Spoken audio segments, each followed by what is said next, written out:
design the rockets that are making America the leader in space. So thank you for your leadership, and happy to celebrate this weekend with you, Mr. President. Really great. And he is doing a good job at NASA too, and we are, I think we'll have some pretty exciting announcements. Yes, we do. And you enjoy it. And fun. I said, how about temporary? He said, well, can I go a little bit longer? He loves it. He loves it, and he's doing a really good job. Thank you very much. Appreciate it. Howard, please. So, making America great again is one of the key statements, and people don't always understand what you mean. So, we always talk about 1870 to 1913, but in the mid-1980s, America owned more of the rest of the world than they owned of us. We owned $140 billion of the rest of the world net of what they owned of us. And when you came into office this time, the rest of the world owned $24 trillion more of our assets than we owned of theirs. And so when people argue with you about, the trade deficit is nothing, the trade deficit sends 1.2 trillion of our dollars to them. And what do they do with it? They buy the great America. Because when we learned in college, what we learned was that if you keep printing these dollars, they're supposed to devalue. But the problem is we're too smart. We invented the light bulb, the transistor, the GPU, so they keep buying us. And the only president ever to understand that, you understood it in the 80s and the 90s, and I used to see you on TV and you'd say, God, what are these people doing? And finally we've changed it. So let's go over what we've changed. So Japan and Korea, they're never gonna open their markets to us. So we've negotiated $900 billion that they're giving you to invest in national and economic security in America. The European Union, the second largest economy, $20 trillion. And all the experts said you'd never get a deal done with them. And watching you in Scotland was my favorite thing, right? 15%, they'll pay us 15%, and we will pay zero. So we can export to their $20 trillion economy, and they can pay to come to the great American consumer, right? So, a couple of other things. 4 days before you took office, the Commerce Department, which had the CHIPS money, they set up this thing called NatCast, which was a make-believe not-for-profit. And they signed contracts to wire them $7.4 billion. This was just nonsense. So we stopped the payment. We've got the money. It's an illegal thing to try to set up a department that's not the Department of Commerce, that kind of acts like the Department of Commerce. And what was it filled with? All these people who worked for the Biden administration. I mean, it's exact corruption that you talk about. $7.4 billion now clawed back. Last week was the most fun. In 1 week, Intel came in, right? The Biden administration had given $11 billion to Intel, given it to them, done. Corporate just gift. And you turn that into really, it was like less than 5 minutes of conversation, and Intel agreed to give us 10% of their company, which of course was worth $11 billion. So it's not socialism. This is capitalism. If you give someone $11 billion, who's just building in America, they're not doing something special, they're building in America. And their CEO told the president he didn't need the grant. And you said, well, then why don't we get something for it? So it's amazing.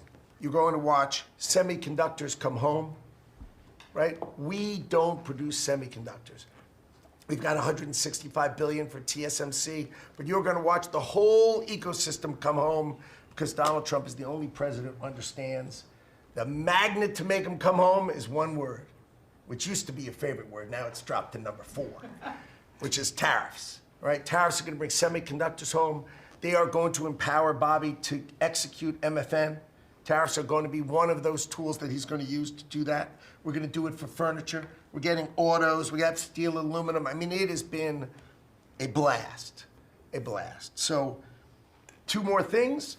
The Department of Commerce is going to start issuing its statistics on the blockchain because you are the crypto president, and we are going to put out GDP on the blockchain so people can use the blockchain for data distribution, and then we're going to make that available to the entire government so all of you can do it. We're just ironing out all the details so we can do it.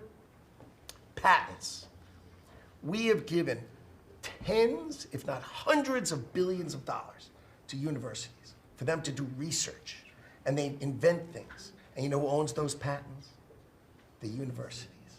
So we are going to make a deal with them all, which is if we give them the money, don't you think it's fair that the United States of America and the taxpayers who funded it get a piece of that, right? So we wrote a letter to Harvard, so Linda and I working together. I mean, it's so much fun to work with everybody here. I mean, we just have a blast, you know, because Linda's hitting Harvard and she says, what can we do? And now we send them a patent letter and we'll hit them again. So we're having fun together. This is the greatest cabinet working for the greatest president, and I just want to say thank you. I'm having the time of my life working for you, Mr. President. Thank you. That was very well stated, wasn't it? Some things people don't think of too much. Thank you very much. Great job. Pete? Sir, well, amen to what Howard said. And I would just say, heading into Labor Day from the American military, sir, we happen to be the largest employer in America.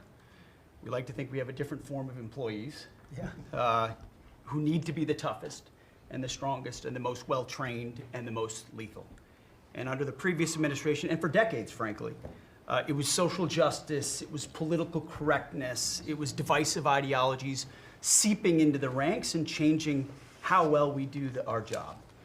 No more. Now it is only merit-based, gender-neutral, colorblind. The best of the best from the top to the bottom, that's our expectation. And sir, you've enabled that. So from the troops directly, which they ask me to say all the time, thank you for your leadership, for your boldness, for your clarity, for common sense, for providing a shield for the rest of us to put America first and to apply peace through strength. We're in the strength business. That's our job, is to stand behind everybody here and alongside John in everything they do to keep the country safe. And the world is noticing. And I wish everybody could, there were two meetings yesterday that I think tell the story. One was, because today happens to be the 4-year anniversary of what happened at Abbey Gate in Afghanistan. Mr. President, you had the families in, who you've met with multiple times, who when the cameras were on and not on acknowledged, sir, you were the only one that gave them a proper greeting, that recognized what they gave their sons and daughters in the debacle that was the withdrawal in Afghanistan, that we will bring accountability for at the Defense Department through our investigation. That's good. But at the same time, the world sadly took notice, whether it was Israel, whether it was Ukraine. Those wars never would have started if you were president. Instead, they looked at the foolishness of Joe Biden. Under your military, your Pentagon, we are restoring deterrence. Whether it's Midnight Hammer and those beautiful B-2s, 37 hours straight, whether it's counter-drug operations in our own hemisphere, whether it's the border, working with Christie and the national security team, whether it's LA, whether it's Washington, D.C., you name it, whether it's Europe. Our allies paying 5%, now our allies in the Indo-Pacific stepping up to do the same. That's a recognition that American leadership is here. And then in the second meeting, we were talking about what we're doing in D.C. and Pam's taking the lead. I have to say, just pause for a second. When I look around this table, yes, there's a national security team of Steve Witkoff and John and Scott and Howard and the vice president and Susie and Christy and Tulsi, but to every person here, we work together on a daily basis. And if you call me and I call you, the answer is yes, how do we do it together? I think that's exceptional. It's what the American people deserve, and you've demanded that, sir. So I very much appreciate it.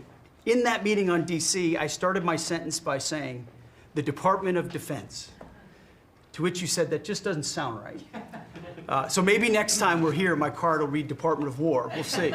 But it's not, here's the thing, here's what people miss. It's not just about words. It's about the warrior ethos. It's about what the department is supposed to do. George Washington started the Department of War because he wanted us to win our wars. Our founders didn't want endless foreign entanglements. They didn't want endless contingencies and deployments. They wanted an empowered military that was, the handcuffs were taken off to fight to win. and then bring those troops home. So my platoon in Guantanamo Bay, our motto was, those who long for peace must declare for war. We must prepare for war. We don't want war, we don't seek it. You are the peace president, sir. Because we are strong, our enemies know what we will do. And so whether it's Secretary of War or Secretary of Defense, that warrior ethos is changing. We're going back to basics. Our drill instructors can be drill instructors again, sir. So from the minute of the tactical of standards to the strategic of B-2 bombers, we're focused on what matters. Had a meeting yesterday on Golden Dome for America, which is on track to deliver strategically for the American people. Munitions and the Deputy Secretary making sure our stockpiles are overflowing.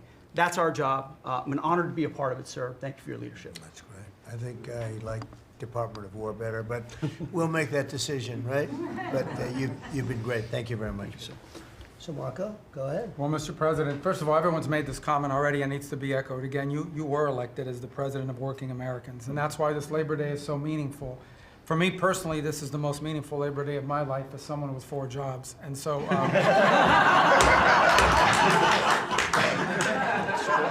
it's true.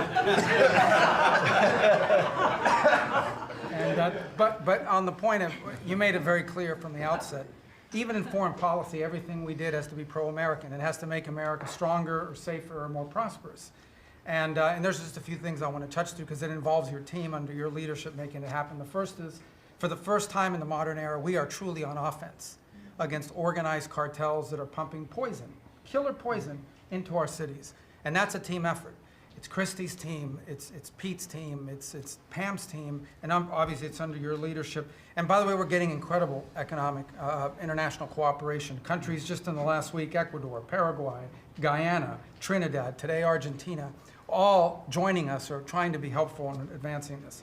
And this just, one thing is we're going to stop drugs from coming in and we're having record seizures, but another thing is to build an international coalition against the scourge on the international stage. The second is mass migration, illegal mass migration, which is dangerous for the country but harmful for American workers. What's happening on the border is essential, but it's not just what's happening on the border. And again, Christy and her team have been essential in this. We have countries all over the world that are actually helping us, whether it's through safe third country agreements, whether through it's stopping the migration flow from coming here in the first place. Incredible international cooperation. You've redefined our border. It's no longer just our physical border. We are doing things ahead of time to prevent this from happening and getting cooperations from countries that we've never seen before. And last, I would say, and Steve touched upon this, who, by the way, is doing a phenomenal job. Steve is both a great negotiator and he's also a nice guy, which are 2 tough things to pull off together. But it's incredible. But we both work for the peacemaker in chief. Think about it, how fortunate we are as Americans to have a president who's made peace a priority. And just since the last time we've met, there was a war going on in Cambodia and Thailand. Between Cambodia and Thailand. The president just picks up the phone and tells them to stop fighting, and within 72 hours, the fighting had stopped. There's no other leader in the world that could have done it. And the fact that you were willing to spend time to do that and to make it happen is, of course, essential. And then the war that didn't happen because of Azerbaijan and Armenia coming here to sign that peace deal, which is historic in so many countries. How many countries said, it's never going to happen, it isn't possible, and it occurred, Mr. President, because of your leadership.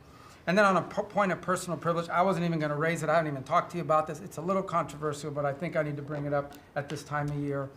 This thing about people getting married on Saturdays during college football season is a scourge, Mr. President. It's dividing families. I don't know if we can have an executive order on this. It's insane, but it's really difficult. There's 7 other months of the year that people can get married, so I just wanted to say that because it's very, very difficult. Thank you. Fantastic. Thank you very much. Doug, please. Well, Mr. President, you've heard from around the table how people are grateful to have an opportunity to be part of this team, have an opportunity to work for you, and have an opportunity to serve the American people. And I would say as we head into this Labor Day, the thing that really differentiates you and your leadership and everybody around this table is one word, and that's respect. Because this is a group of people that respect our farmers and ranchers. We respect the people that are in law enforcement. That's a huge change. Respecting the people that are in uniform, respecting our veterans, respecting our shrimp fishermen. I mean, whoever it is in this country, people that are building our roads. This whole group embodies that sense of respect. And when we start with that, then who benefits? We come up with policies that help those people. And what have you done? You've led an opportunity for us to have the lower taxes, way lower deregulation, record amounts of investment that's coming into this country. We're going to be seeing lower interest rates. All of those things coming together is a gift to the working people. The policies are lifting everybody up. There's 140 million Americans that get up and go every day and drive to work. They commute. And one of the most obscene things of the prior administration was their energy policies was creating a hidden tax on those people. The poorer you were, usually the further you had to drive because you couldn't afford the housing if you were working at a hotel, if you were working in a service industry. We were taxing them. A hidden tax on them was the high cost of energy. You were perhaps one of the only leaders in the world that understood the connection between peace abroad and prosperity at home was directly connected to energy policy. You came in and said, we're going to sell energy to our friends and allies. We're going to bring prosperity at home through policies here by having lower energy prices. And we're going to stop funding wars abroad with energy policies that help their adversaries and hurt us. You said we're going to sell energy to our friends and allies. And with the work that Jameson and Howard and Scott and everyone has done on these trade deals, we're going to have an opportunity to have a renaissance in American energy, selling energy to the world, which is going to help bring peace abroad. But the real key thing, in closing, I want to say is two things. One has to do with the U.S. Park Police. That's the group here in Washington, D.C. They're the oldest uniform law enforcement group in the nation. You coming out and visiting with them in person before they went out on the surge. Not only are carjackings down, muggings down, homicides down, everything down, morale is through the roof. Just like Pete saw, we've got record people signing up to want to be part of our military. You have breathed life back into the profession of law enforcement. Your respect for law enforcement is so incredible. It's making a difference. And then us giving them the tools. On a lighter note for everybody here, one of the rules that under President Trump we were able to change for the U.S. Park Police was they could do a pursuit. I was shocked to find out when we were talking to them, like, oh, you pull somebody over and they just drive away and you can't pursue them? I mean, like, and they said, no, we can't. They said, all rules. We got that rule changed in 24 hours because of President Trump's leadership. The next night they had so much fun. They pulled people over, they started to take off, they chased them, they stopped them, and then the bad guys, some of these were in cars that had stolen plates. So they take the plate off, they steal them off somebody else's car, they know the plate doesn't match, they know they're doing this thing. The bad guys in the car said, what, you're not supposed to chase us. Like, you're breaking the rules. The bad guys are telling us to bring them. No, we're back in action. So it's like, and so the morale is high. They all wanted to say thank you to you. Yesterday, you announced increasing the number of U.S. Park Police that we're going to hire. This is the group that protects not only our sacred monuments of democracy here, but also the Statue of Liberty and the Golden Gate. This is a great group. But on behalf of all law enforcement, we say thank you. And as Chris Wright was talking about electricity, I want to close with that. We've solved amazing things in 7 months, but the big challenge we have against the remaining is, solving Iran's nuclear thing, that was an existential threat. China beating us in the AI arms race, that's an existential threat. We finally have a president who talks about it. You talked about it in your opening remarks. You've signed executive orders. You understand that essentially we used to say hundreds of years ago, people started saying that knowledge is power. But now, for the first time in history, we can take electricity and we can convert it into intelligence. So it's flipped. It's no longer knowledge is power. Power is also knowledge. And while we're ahead on the technology, we're way behind China on the amount of electricity they're bringing online. And your strong position to support affordable, reliable energy using our nation's resources, including those across the Department of Interior, bringing back coal mining, bringing back mining, bringing back timber. All the industries that have been killed in this country are coming back to life because of you. And with your leadership, we have a chance to not only win the AI arms race, but actually dominate it the way we're dominating in other things. So thank you, Mr. President. Thank you very much. And we're leading that race right now by a lot. And we're going to keep the electricity coming. You know, in China, they do it very quickly. They have one person that says, do it, and that's it. But essentially, we have one person that says, do it. And we've given that order, and the job they've done has been amazing. And I want to thank again, Lee, what you're doing in that regard is so important. And the rapidity, just as fast as them, because it's a question of a week versus a day, and that's not going to make the difference. But you've done fantastically, and Doug and Chris, amazing job. So we've done this for a little while now. I don't think you've ever seen anything like it. And I think Sean was right. These guys that are holding these up, if you ever try holding your hand out for 2 hours, that's a long time. These are pretty strong characters. You've been doing that a long time, I guess. Congratulations. Are you getting tired? Are you getting tired? I'm looking at these guys.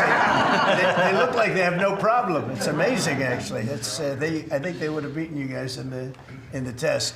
So I want to thank you. If you want, it's been a long time. If you want, we could go in and we can call it a day. And feel free then to ask some of the questions here. Look, I believe in very open, we want to be open, above board. We want to be honest with the media. I wish the media was totally honest with us, but I think they're getting better, to be honest with you. And so we'll see. But if you want to take a few questions, you really On a serious note, when it comes to Fed Governor Lisa Cook, her lawyer has said that they're going to be filing a lawsuit challenging this legal action. What is your response? Are you prepared for a legal fight? And then a little bit more sure. of a Always. You happy always have question, legal sir. fights. And Look, then I had a more legal football. fight that went on for years with crooked people, with very horrible people that have been found out now between John Ratcliffe and Tulsi and Pam. And I mean, the things that we found out, of course, it's a very, very sad group of people. But no, she seems to have had an infraction, and she can't have an infraction, and especially that infraction because she's in charge of, if you think about it, mortgages, and we need people that are 100% above board, and it doesn't seem like she was. Yeah, please. Mr. President, first, I would love to ask you a serious question, but I have to tell you the biggest pop culture news of the year broke while we were in this cabinet meeting. Travis Kelce and Taylor Swift are engaged, and the world wants your reaction, sir. Well, I wish him a lot of luck. Thank No, you. I think it's. I think he's a great player. I think he's a great guy, and I think that she's a terrific person. So I wish them a lot of luck. On a serious note, Mr. President, in May, Secretary Rubio said that they were aggressively removing visas of Chinese students. Yesterday, you said you wanted to allow 600,000 Chinese students to study in the United States. Could you and the Secretary clarify what is the policy on Chinese students in the United States? Well, we think we're getting along very well with China. And I'm getting along very well with President Xi. I think it's very insulting to say students can't come here because they'll go out and they'll start building schools and they'll be able to survive it. But I like that their students come here. I like that other countries' students come here. And you know what would happen if they didn't? Our college system would go to hell very quickly. You'd have, and it wouldn't be the top colleges. It would be colleges that struggle on the bottom. And you take out 300,000 or 600,000 students out of the system. I like having, and I told this to President Xi, that we're honored to have their students here. Now, with that, we check and we're careful and we see who's there, and Marco wants that. We're in the same position.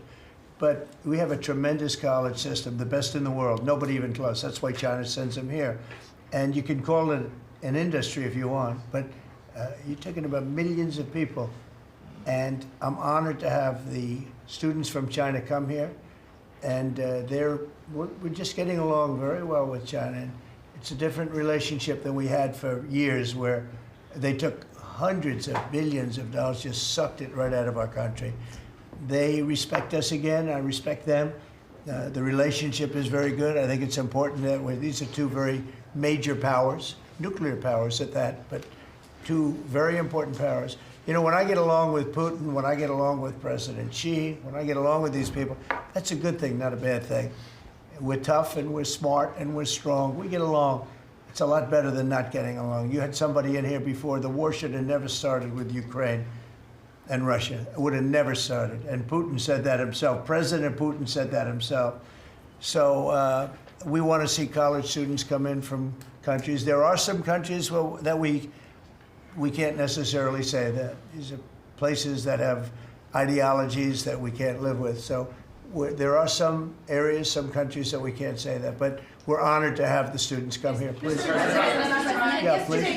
Yesterday you said that within 2 to 3 weeks we have a pretty good conclusive end to the war in Gaza. What did you mean by that? And could you tell us? On what? In the war in Gaza. You said Yeah, what about it? You said in 2 to 3 weeks we would have a conclusive end a pretty good conclusion. There's no conclusive. It's been going on for a long time. You're talking about, I guess if you really add it up, Steve, you're talking about thousands of years, okay? It's been going on for, there's nothing conclusive, but hopefully we're going to have things solved very quickly with regard to Gaza and also with regard to Ukraine and Russia. Mr. President, who are you considering for the replacement to nominate for Lisa Cook, and what economic background or history are you? Well, we have some very good people for that position, and I think we have some very good people. We're down to, I mean, I think I maybe in my own mind have somebody that I like, but I deal with Scott and I deal with Howard, and we're dealing with a lot of people actually that are going to be involved in that decision ultimately. It's a very important decision. As we see, I mean, I got a bad recommendation when I went with Jerome Too Late. You know, it's just, he's too late. His nickname is Too Late, costing us a lot of money, hurting the housing. I mean, our housing industry is good, but it could be phenomenal. Most of this country, in terms, economic terms, has been phenomenal. We've never seen anything like it.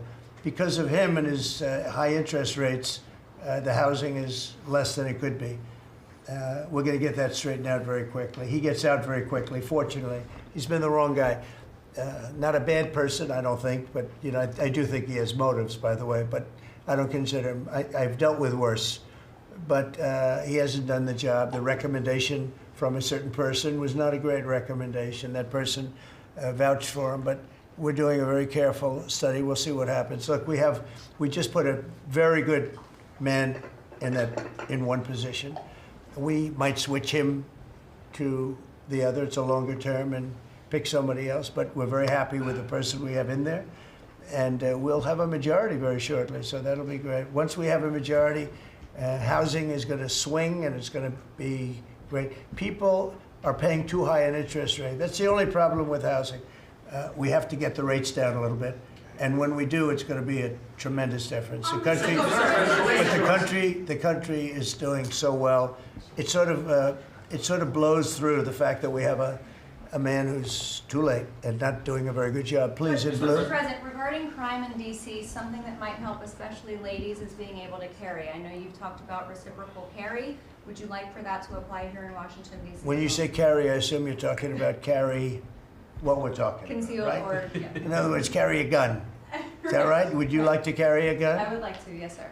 You'd feel a hell of a lot better, right? I absolutely would. I agree with you 100%, okay? Okay, great. But I'll tell you, within another couple of weeks, it's hard to believe what's been accomplished in 12 days, but within another couple of weeks, you won't have to carry. You're not going to have to carry. You're going to be safe. People are safe now. The turn has gone fast. I knew it was going to go fast, but this turn has gone really fast. And within a month or two, this is going to be one of the safest places in the country. I have no doubt about it. And we'll do an extension. We'll work with Congress, or I could declare an emergency, but I don't think that's going to be necessary. We'll work with Congress. We're going to be working with Congress. I spoke with our great speaker, and I will be speaking to John Thune. And we're getting tremendous support from Congress, especially maybe here. Everybody wants to see our capital be great. Could say be great again. You know, it's such a beautiful place, but if you have crime, nothing looks beautiful. So, but you won't need to carry a gun, but if you do, Well, I would like to It's gonna be have your the choice. option, just in case. well, a lot Sir, of people feel that. Also in other blue cities, you've got Karen Bass in Los Angeles, Brandon Johnson in Chicago. It seems to be very popular here, the fact that people can walk around, go to restaurants, shop, not Yeah. have to worry about their safety. If blue city mayors oppose those efforts in their cities, do you anticipate that Democrat voters are going to take it out on them at the ballot? I think so. I think that crime is going to be a big thing. And we are the party, the Republicans are the party that wants to stop crime. We're against crime. The Democrats like crime. I don't know why. I mean, we talk about common sense. I think I got elected on talking about common sense. The border, we have to have a wall. We don't want transgender for everybody. We don't, as I said before, we don't want to have men playing in women's sports. I mean, you see the difference. Weightlifting. Take a look at weightlifting. Take a look at long distance running, where a runner came in 5 hours and 14 minutes ahead of another runner, both champions. One male, one female. It's not fair. It's demeaning to women. It's so bad.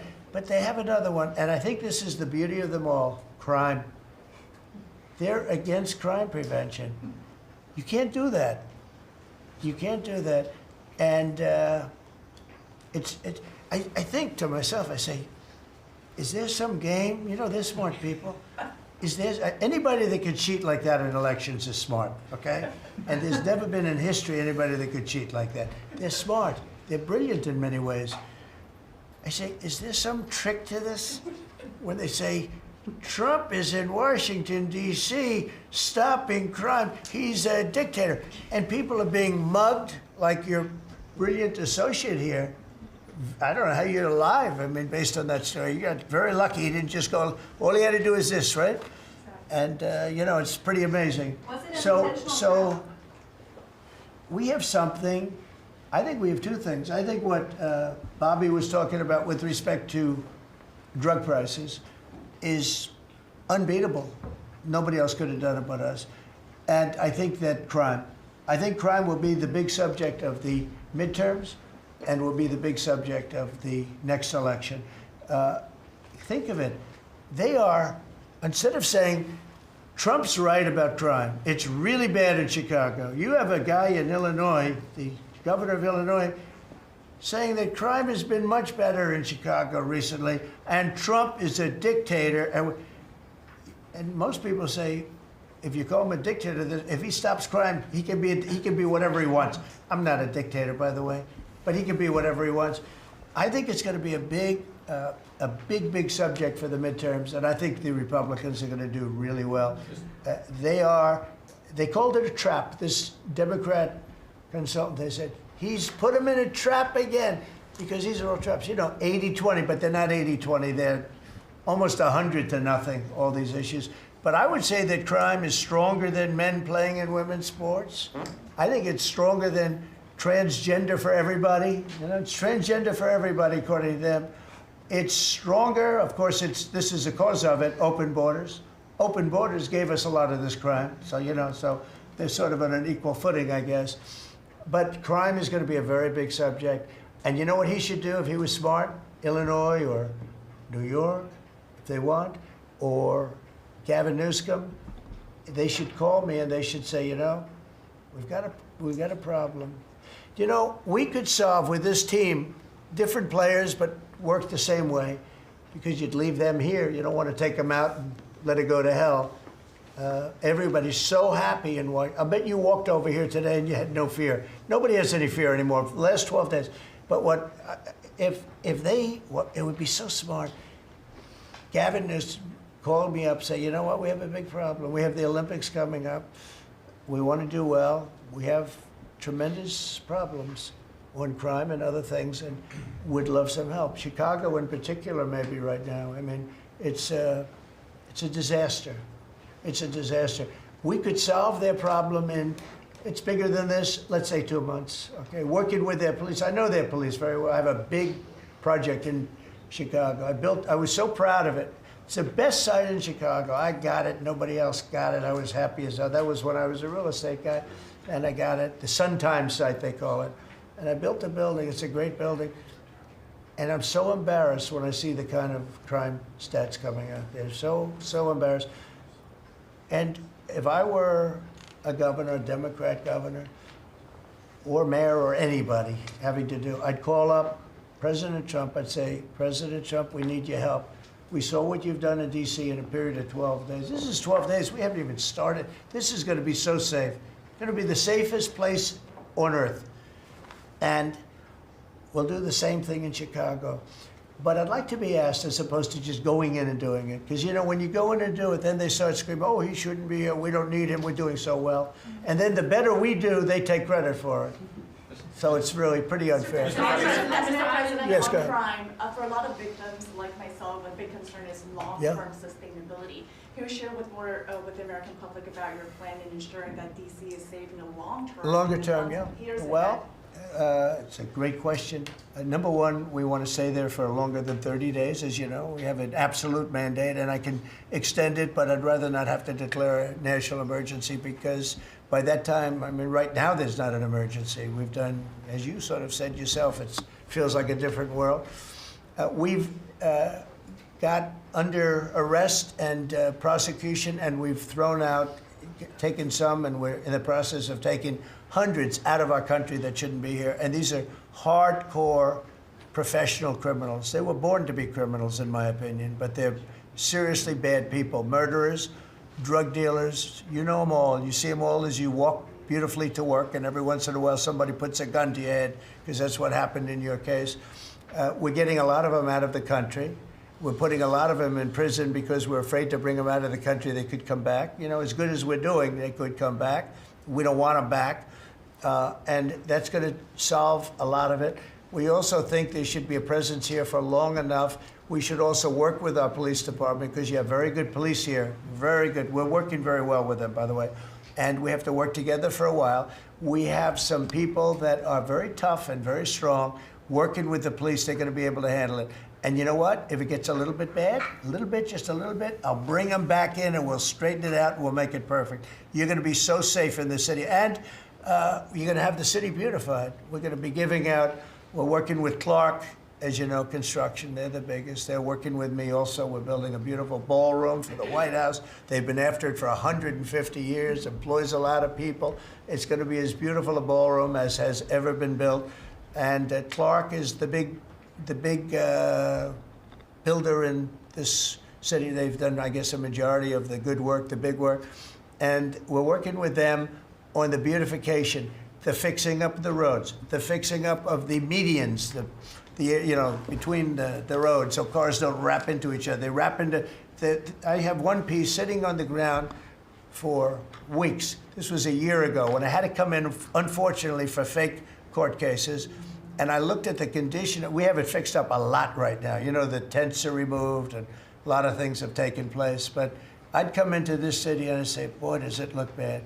The filth on the roads, the medians were broken and always laying down, and nobody would fix them, and all of that. Well, we're going to have new medians. We're going to have a nice topping put on the road. We're not going to rip the roads apart and start a construction project that lasts for 2.5 years as they rebuild the road, which they don't have to do.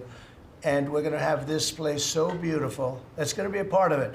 Now, the biggest part is crime, but it's also a part, you know, when you see a dirty city, it's like I told, I don't know, it became the #1 thing viral. I said my father, he's a smart guy, he's a great guy, he's a loving, wonderful father, but he could be a little on the tough side. He told me that, son, when you walk into a restaurant and you see a dirty, filthy door going into the restaurant, don't go there because the kitchen's dirty also. When they see a dirty capital, the rest of the world, they lose a lot of respect for our country. This capital is going to be so beautiful. We're going to have new poles, new lights, new fences. It's stuff that, when you add it up, it's money, but it's peanuts compared to what we're talking about. And we're also going to have great safety. Mr. President, I wanted to ask you on crime and also a question on foreign policy that maybe other officials can weigh in into. And on crime, Iris shared her story, and you mentioned, you know, people going. That was a terrible story, because I'm just amazed she's here.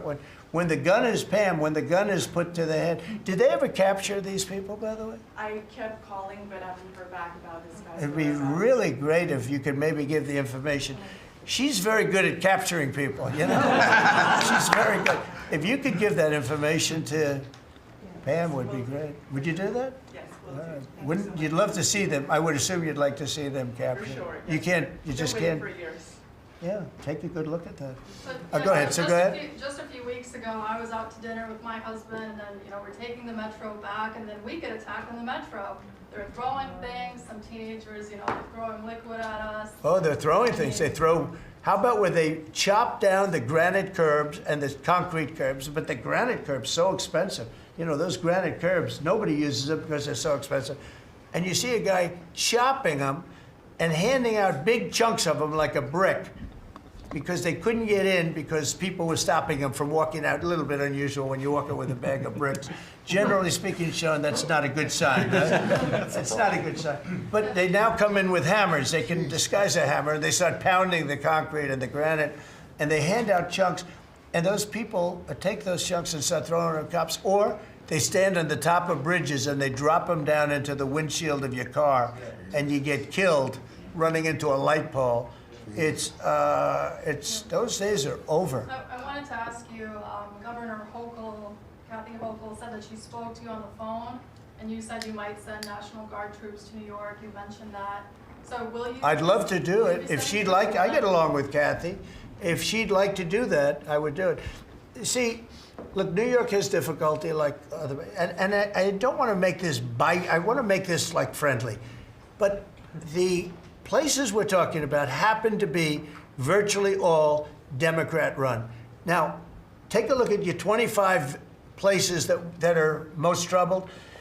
Everyone, except maybe one, and it's way back in number 24 or 25, but essentially 25 out of 25 are run by Democrats, and cashless bail was a disaster. When they did that, and I believe it was instituted first in New York, but when they did cashless bail, that was a tragedy for this, because that's when it really started getting bad.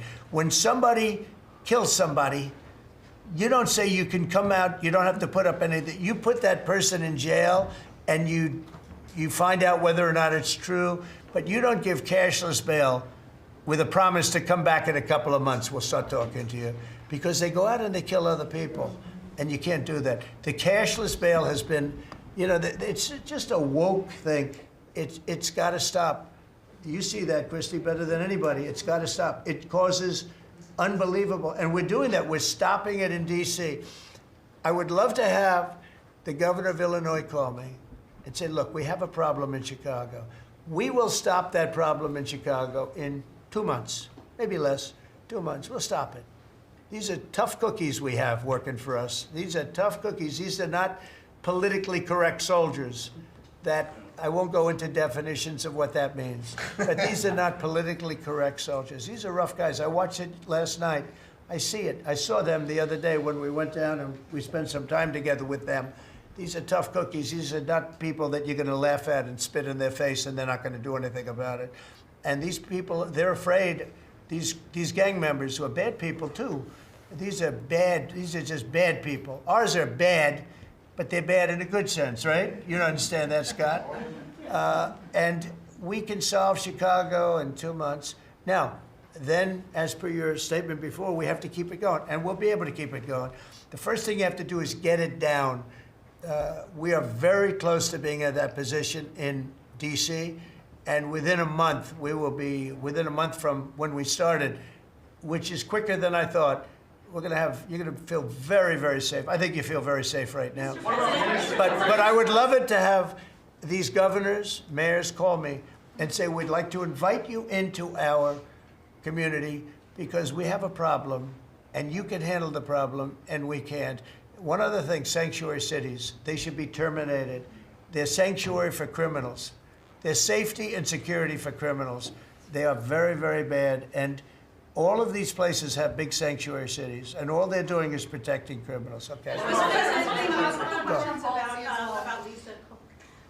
You have spoken out very strongly for a long time about what you see as the weaponization of government. Yeah. Is your administration weaponizing No. government by digging into the mortgage records of officials you don't like? No, they're public. I mean, you can find out those records. You can go check out the records yourself. And you should be doing that job, actually. You wouldn't do that because that's not the kind of reporter you are.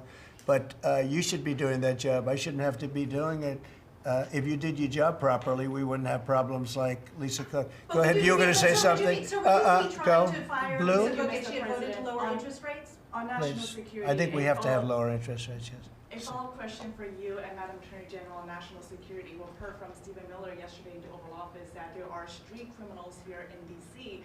who are actually found to be doing business with transnational criminal cartels. That's right. overseas. And we know who they are, and we know who they're doing business with. And we're arresting the people, very strongly arresting, and we're keeping them there because, you know, your laws here make it very difficult. And one of the other laws we're trying to get done, because you have 14-year-old kids that are just as tough as a 25-year-old kid, just as dangerous, and they carry the same gun. And we have to make a provision where they're treated like older people, because these are seriously tough, bad. They're children, but they're criminals, and they're really bad criminals. And they're used by older people because they never get charged because you can't do anything to them. But we are getting that change, Pam, I hope.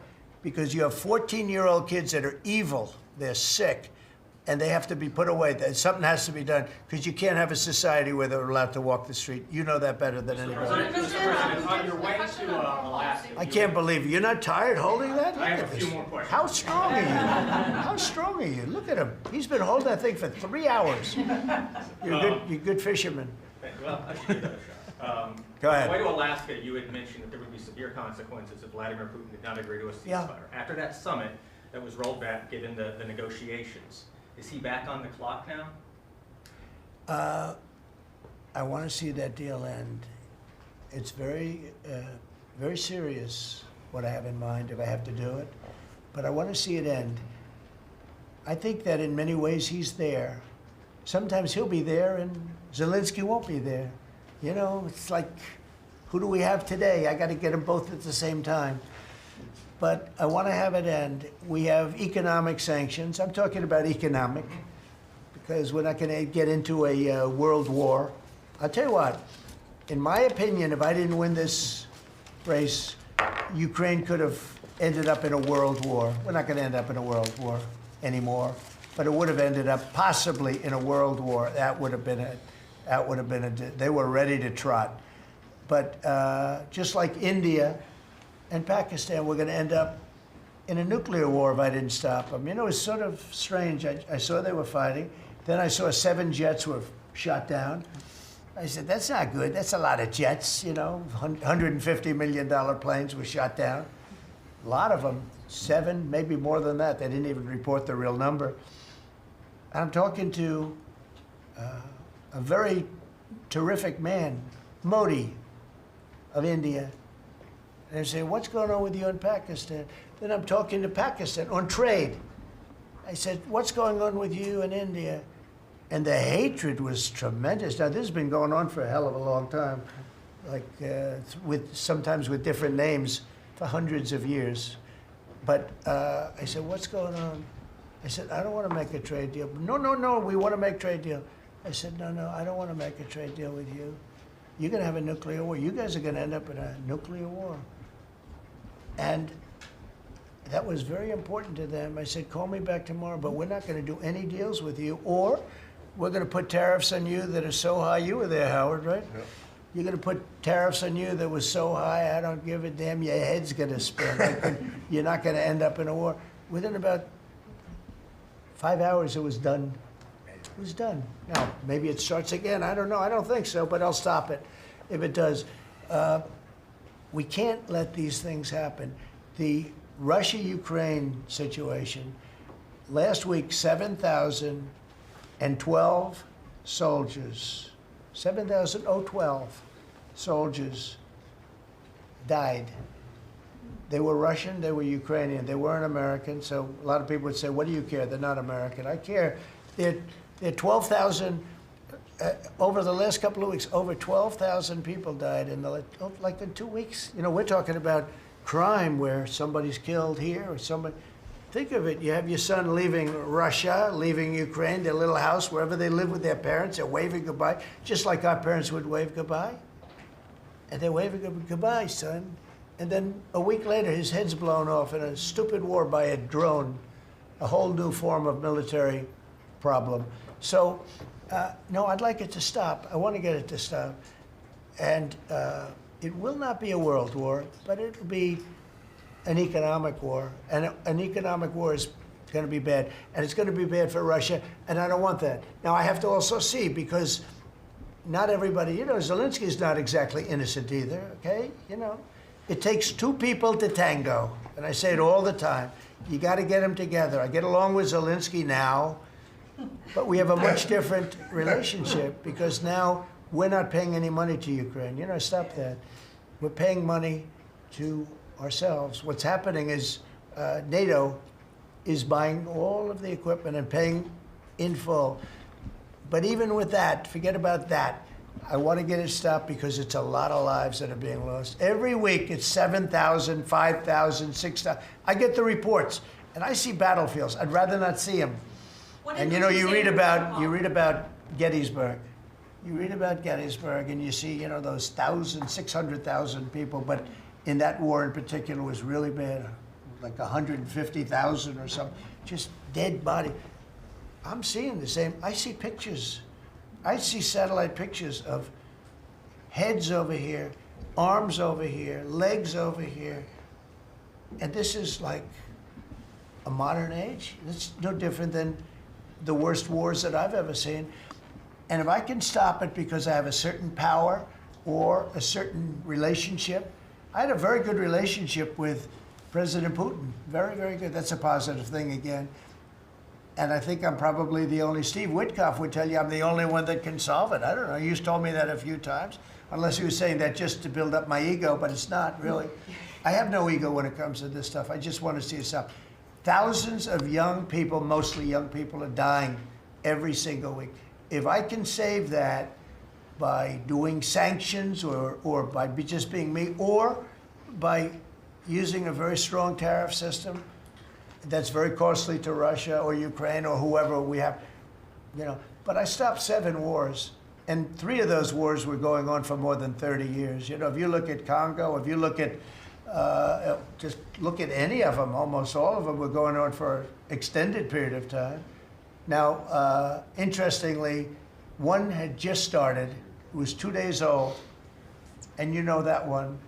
And we did that one when we were in Scotland negotiating. It was 2 days up, but there were 2,000 dead bodies laying on the border, and I got that one stopped too.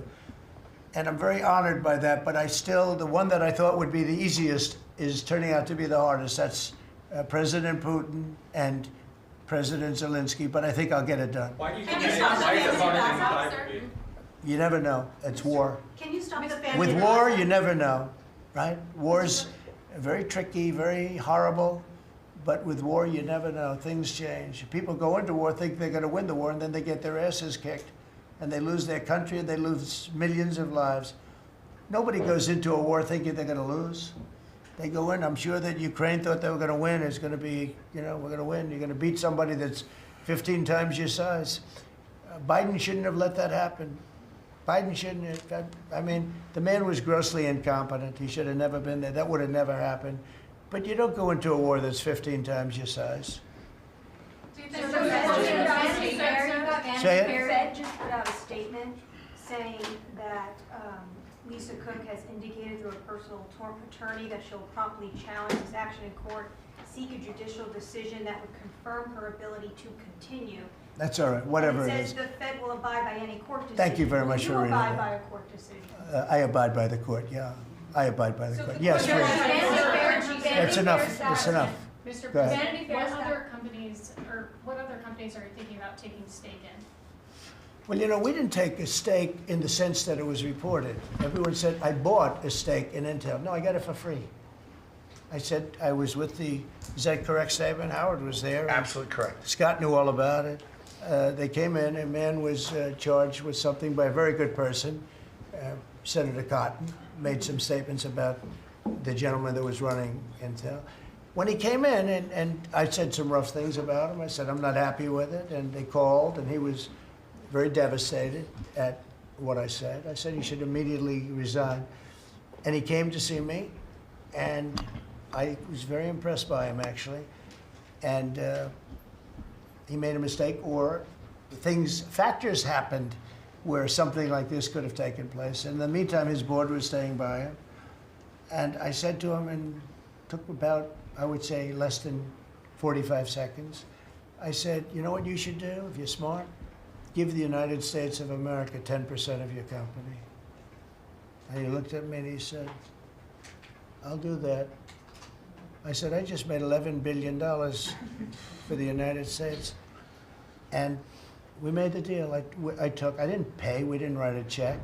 Now, I guess Biden, with his stupid CHIPS Act, handed money to all these people that didn't need any money. It didn't do anything. You know, they're giving billions of dollars to everybody. They all have so much money, and they have more money. But there's no commitment that you had to build. They just took all this money. I don't know, it's the stupidest thing I've ever seen. See, with tariffs, they have to come in, because if they don't come in, they can't sell into our country. So it's power, and you don't have to give up any money. But I said to him very simply, I mean, I'm glad we're straightening this out, because everyone thinks I bought in. No. I said, it would be great, we'd be a great partner for you, and I want to see Intel do well. You know, Intel was a great company, and it can be a great company again. But I said, I think it would be good if we owned 10% of your company. He said, I'll make that deal.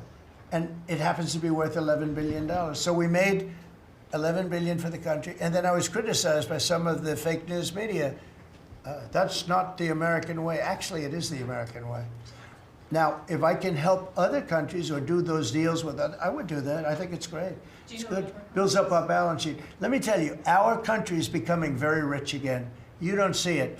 When the CBO came out on Friday and said, we just found $4 trillion, and that goes to promote great paying blue collar jobs and to rebuild the industrial bedrock of our nation. It's also obviously for great defense. We have the greatest military in the world.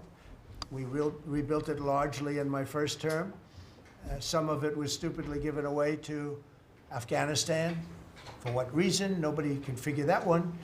But it was still a relatively small amount of what, you know, if you compare. The concept of what they did, however, is just incredible. But the country is doing well. We're respected all over the world like never before, probably. We went to NATO, as you know, and they went from 2% to 5% of GDP.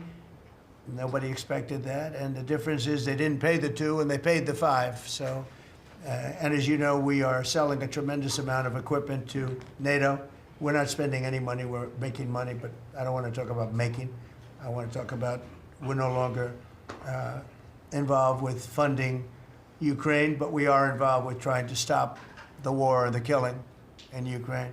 So we're selling missiles and military equipment, millions and millions, and ultimately billions of dollars to the NATO people, where I'm very friendly and we have a great relationship, but that was an amazing trip. So they're funding the entire war. We're not funding anything. I think it's an important point to make because a lot of people don't understand that.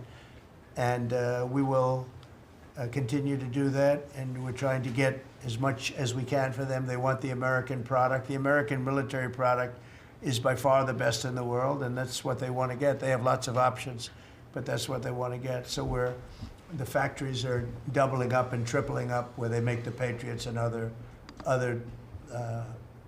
really, you could say, defense and offensive weapons. The wages for blue-collar workers are now rising at the fastest rate in 60 years, which is so important to all of us around this table. The average American worker has already seen a $500 wage increase this year, and there's no inflation because there's been decreases, tremendous decreases, with thanks to Doug and Chris and some of the people, the great job they've done with energy. Thank you very much. And Chris, thank you very much. I see you down close to $60 a barrel, and you'll be breaking that pretty soon.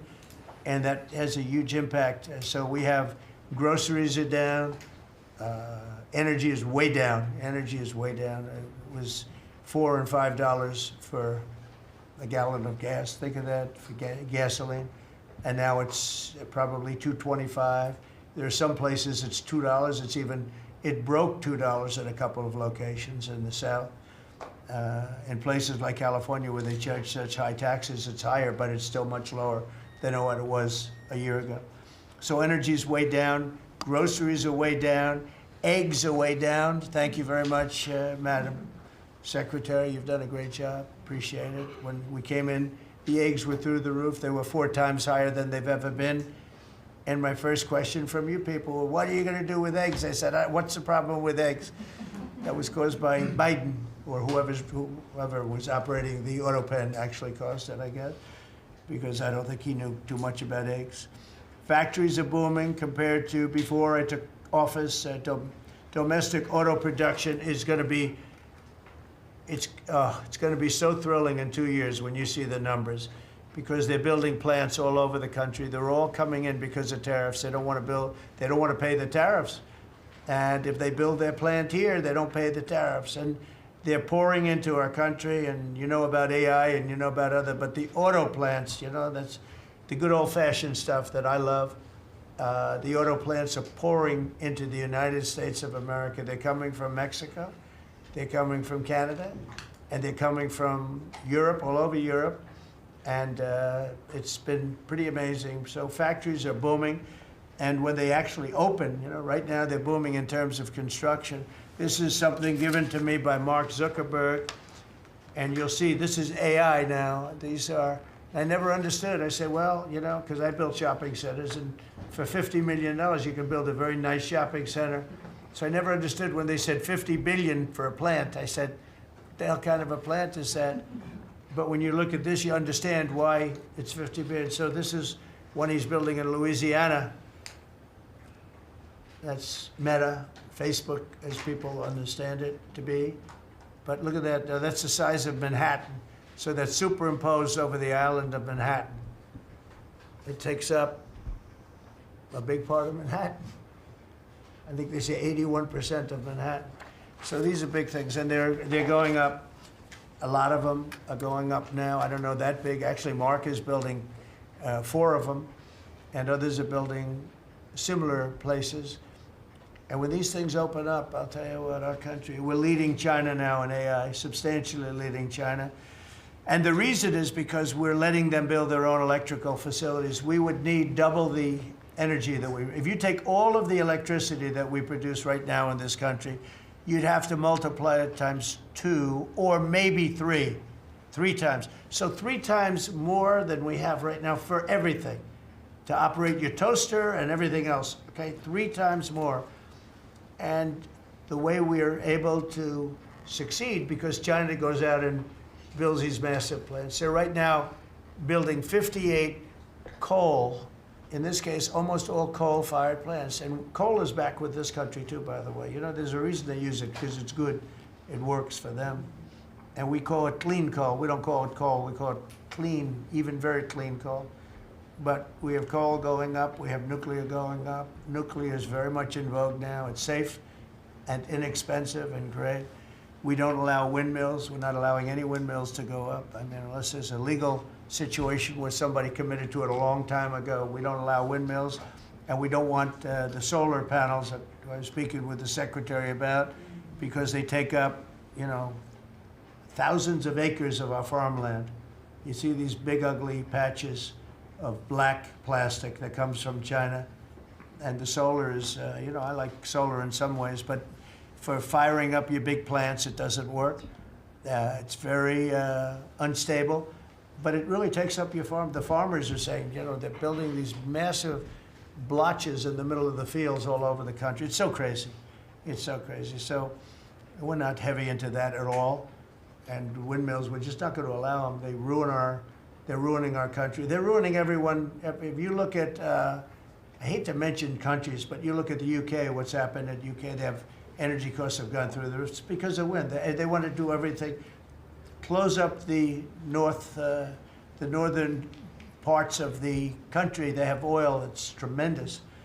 And they closed it up, and they're building windmills all over the place. And I tell them, you're my friends, but man, you're going to have a bad awakening very soon. It's going to be very bad. They're ugly, they don't work, they kill your birds, they're bad for the environment. And if you look at them from a house, your house is worth less than 50%. So I'm trying to have people learn about wind real fast, and I think I've done a good job, but not good enough, because some countries are still trying, and they're destroying themselves. Those are countries that are really destroying themselves. I hope they get back to fossil fuel, because right now, Chris, whether we like it or not, fossil fuel is the thing that works. And then you can add nuclear with it and other things, but fossil fuel is what works if we're going to fire up those big monster factories. But if you look at comparing everything before I took office, domestic auto production is up 18,000 cars a month. And we haven't even started yet, because a lot of these plants aren't built. It's up 18,000 because Ford, General Motors, and a couple of others, Stellantis, they're taking their existing plants, and they're, as quickly as they can, they're adding on to them. So when their plants open, because they're building big, modern, beautiful auto plants. But think of that, we're up 18,000 cars a month, and essentially all they've done is try and utilize their space correctly as their big plants open up. It's going to be, I hope they remember that it was this way. I hope this table gets a lot of the credit for what's happening. It gets all of the credit. because this would have never happened. We were going out of business in every way. We were losing. All the car plants were leaving this country. Now they're all coming back in, and they are coming from Canada, and they are coming from Mexico, but they're coming from Germany. They're coming from all over the world. Domestic steel production is up by 100,000 tons of steel a week. We have a 50% tariff on steel, aluminum, and various other things. Copper just got brought into the picture, and that means people are gonna wanna make steel here. We just made a deal with U.S. Steel. As you know, we have an outside company come in, spend $17 billion on building new plants, new everything. It's great, and it stays right here in America. So we're doing amazingly well on steel, and domestic oil production is up by more than 300,000 barrels a day. That's a lot of barrels, and you're going to be talking about that in a second, I think, Chris and Doug. These two people have done a fantastic job, and we have the oil price down to about $62 a barrel. So just so you understand, because a lot of you like to talk about costs and prices, but I watch so much fake information. Product costs are down. Energy is way down. Energy brings things down. You know, with energy, that's what happened with Biden. He stopped our program, and then he went back to it when he realized that it looked like you're going to be paying numbers that nobody's ever seen, like $7 a gallon. You're going to pay $7 a gallon. They were up to $7.5. So then he immediately went back to the Trump plan that they terminated, but it was too late for them. It was too late. They blew it. They had a great thing going. I gave them something great, and they blew it. Since the inauguration, we've created over 500,000 new private jobs, and if you notice, when the numbers come out, government jobs are going down and private jobs are coming up, and that's what really fuels the country. It's easy to hire people and pay them for doing something that maybe is not very productive. But government jobs are down, actually substantially down, and private jobs are way up. And these are the jobs that make money, create a better life. Meanwhile, we've reduced the number of federal bureaucrats by 84,000.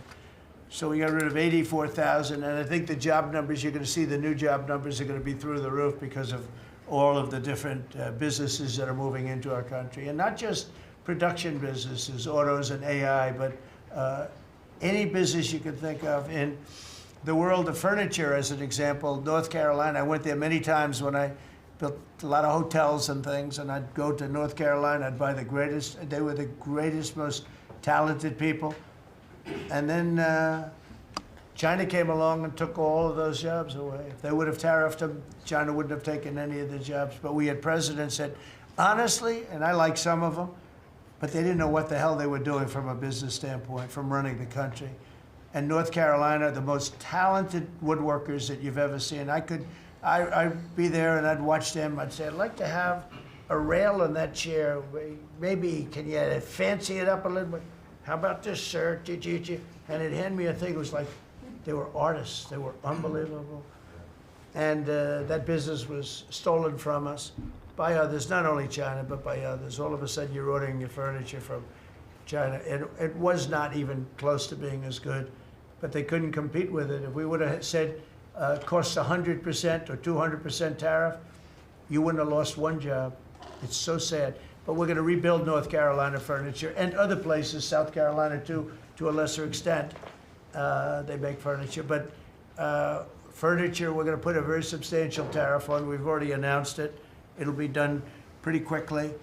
And when that happens, everyone's going to start. I just tell you, North Carolina, go out and start getting the grandchildren and the children, start teaching them, because some of those incredible artists that I knew as young people, they're older people now, but they still have the talent and they have time left, but they're going to be teaching their sons and their daughters and their grandchildren, and it's going to be a beautiful thing to see. It's going to happen like magic. It's going to happen without question. It's not like, gee, I hope it happens. It's going to happen. The results of Ford that just announced it's going to create 4,000 new jobs, American jobs. Hyundai, 14,000 jobs. General Motors is moving production of the Chevy Blazer and Equinox from Mexico back to the United States where it belongs. Don't forget, we lost 55% of our auto production over the last 35 years. 55%. We were the auto capital of the world. Like there was nobody even think about challenging us. We lost 55% of it to Mexico, Canada, China, a lot to China, and other countries. And it's all coming back. We will be bigger. A couple of years, we'll be bigger than we ever were. We'll be more dominant. We'll be bigger. We make great product, too. We're starting to make really great product. We're going to be bigger than we ever were. We're going to be at the level that it was when we were the only one that really, we sold to the world. And we're going to be back selling to ourselves and other parts of the world. It's not going to be the same, but it's going to be equally as important as it was in the heyday 30 years ago. But we lost more than 50% of the automaking capacity. In fact, the unions, the auto unions, as you know, the top guy didn't know me, didn't like me, and now he likes me. He says, man, I can't believe what Trump has done. But the auto workers voted for me. They understood better than anybody else. The auto workers, the Teamsters voted for me. Teamsters are great. They all voted for me. No Republican has ever gotten the support of the Teamsters and the auto workers. And now the head of the auto workers, I mean, it's so amazing. I watch them on television there. They can't even believe what happened. And I told them all what was going to happen. We secured new market access for American agricultural exports all over the world. Our secretary is doing a great job. Thank you, Brooke.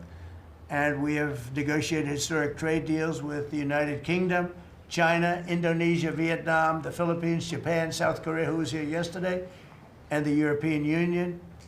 Foreign nations are now paying hundreds of billions of dollars straight into our treasury, and numbers that nobody's ever seen before. As you know, we made trade deals with a lot of countries, and many of those countries, just to be able to sit at the table, are paying us hundreds of billions of dollars. We made a trade deal with the European Union. They were rough on us for a long time, and now we have a very good deal. We made that with them. Trillions of dollars is coming into our country. Trillions. Far beyond billions, trillions of dollars. Wouldn't you say, Scott? Yes, sir. And in a short period of time. They have to buy $750 billion worth of our energy product. Energy is great. We have more than anybody else, and we're using it. But the European Union is a done deal, and Japan is done.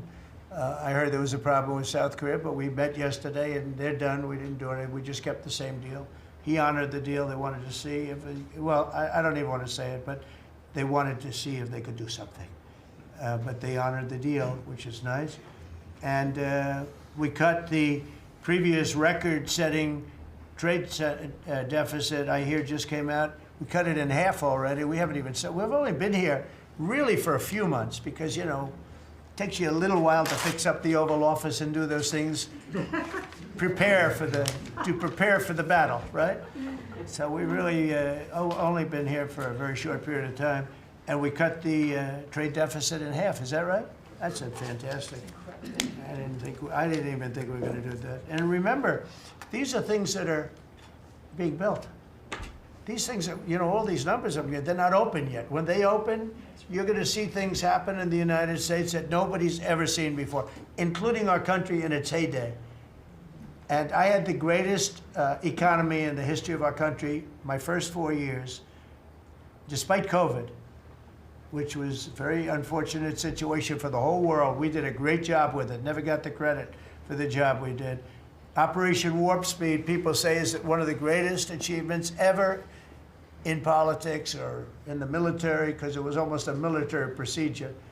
But everybody, including Putin, said that Operation Warp Speed, what you did with that, nobody can believe it. And we did a great job. But it was a horrible, horrible pall over our country. We had a very dark cloud over the world. That was a very, very bad thing that came out of Wuhan, which I said it came out of Wuhan. That's where it came from. And China suffered greatly, but everybody did. But we did a good job with that, as good as you can possibly do, and we came back, and now we're stronger than ever before. If I didn't win this election, this country was gone. I'm telling you, economically it was gone. None of the things that we're talking about would have happened. the whole world was robbing us blind, friend and foe. They were stealing our jobs, our money, our factories. They were stealing everything. We would have been a shell. We would have been a bankrupt, broken shell. And that's the way it is, but we're doing just the opposite. Stronger than we've ever been. Last month, in a landmark achievement, I also proudly signed the largest working class tax cuts in American history. So the bill that, I'm not going to use the term great, big, beautiful, that was good for getting it approved, but it's not good for explaining to people what it's all about. It's a massive tax cut for the middle class. It's a massive tax cut for jobs. And it's, I mean, think of it, no tax on tips, no tax on Social Security. So seniors, I don't know how you can vote for anybody else. And, you know, just think of that, and no tax on overtime. So you work overtime, you don't have to pay tax on overtime. That's good. The Democrats don't know what they're gonna do. So they have like this soundbite. You know, they have all these sound bites. They send it out, I don't know, some guy sends out a word and everybody uses it, including the fake news. Some of you are here right now, I'm looking at you. And it's death. They use the word death. No, it's actually life. It's almost like a newborn life. It's not death. That's their soundbite. The bill is death. It's not. We strengthen Social Security. We strengthen Medicare, Medicaid. The job we've done on Social Security is, if the Democrats got in, Social Security is over because the country's going to fail. There won't be any Social Security. And I made that pledge to you. We're going to take care of Social Security, Medicare, Medicaid. And we're doing that in spades because the country is becoming so successful again. And it hasn't been this successful. I think in the end, it will never have been this successful. I don't think it'll even be close with what's happening. Every American is seeing a tax cut as a result of the bill. The average police officer will keep an extra $1,000 a year at least in overtime, and the average waiter or waitress will keep nearly $2,000 extra in the fact that they would have had to pay that kind of money on tips. And I never realized that the government was so strong on that. But waitresses, waiters would tell me that the government would go after them. Like, it was horrible. That's how it all started with me. It just was incredible. And the biggest thing was, again, the $4 trillion that they found. I said, well, that was nice. They should have announced it. I could have told them that. And I don't know, it should be simple, but a lot of people didn't understand it. Actually, a lot of good people didn't understand it. But now they're saying, you know, Trump was right. They'd never seen anything like this. And I don't know what it is, Scott. They didn't understand what we were trying to explain to them was going to happen. Everybody's moving back to the United States because they don't want to pay a tax. If they're not here, they have to pay a tax.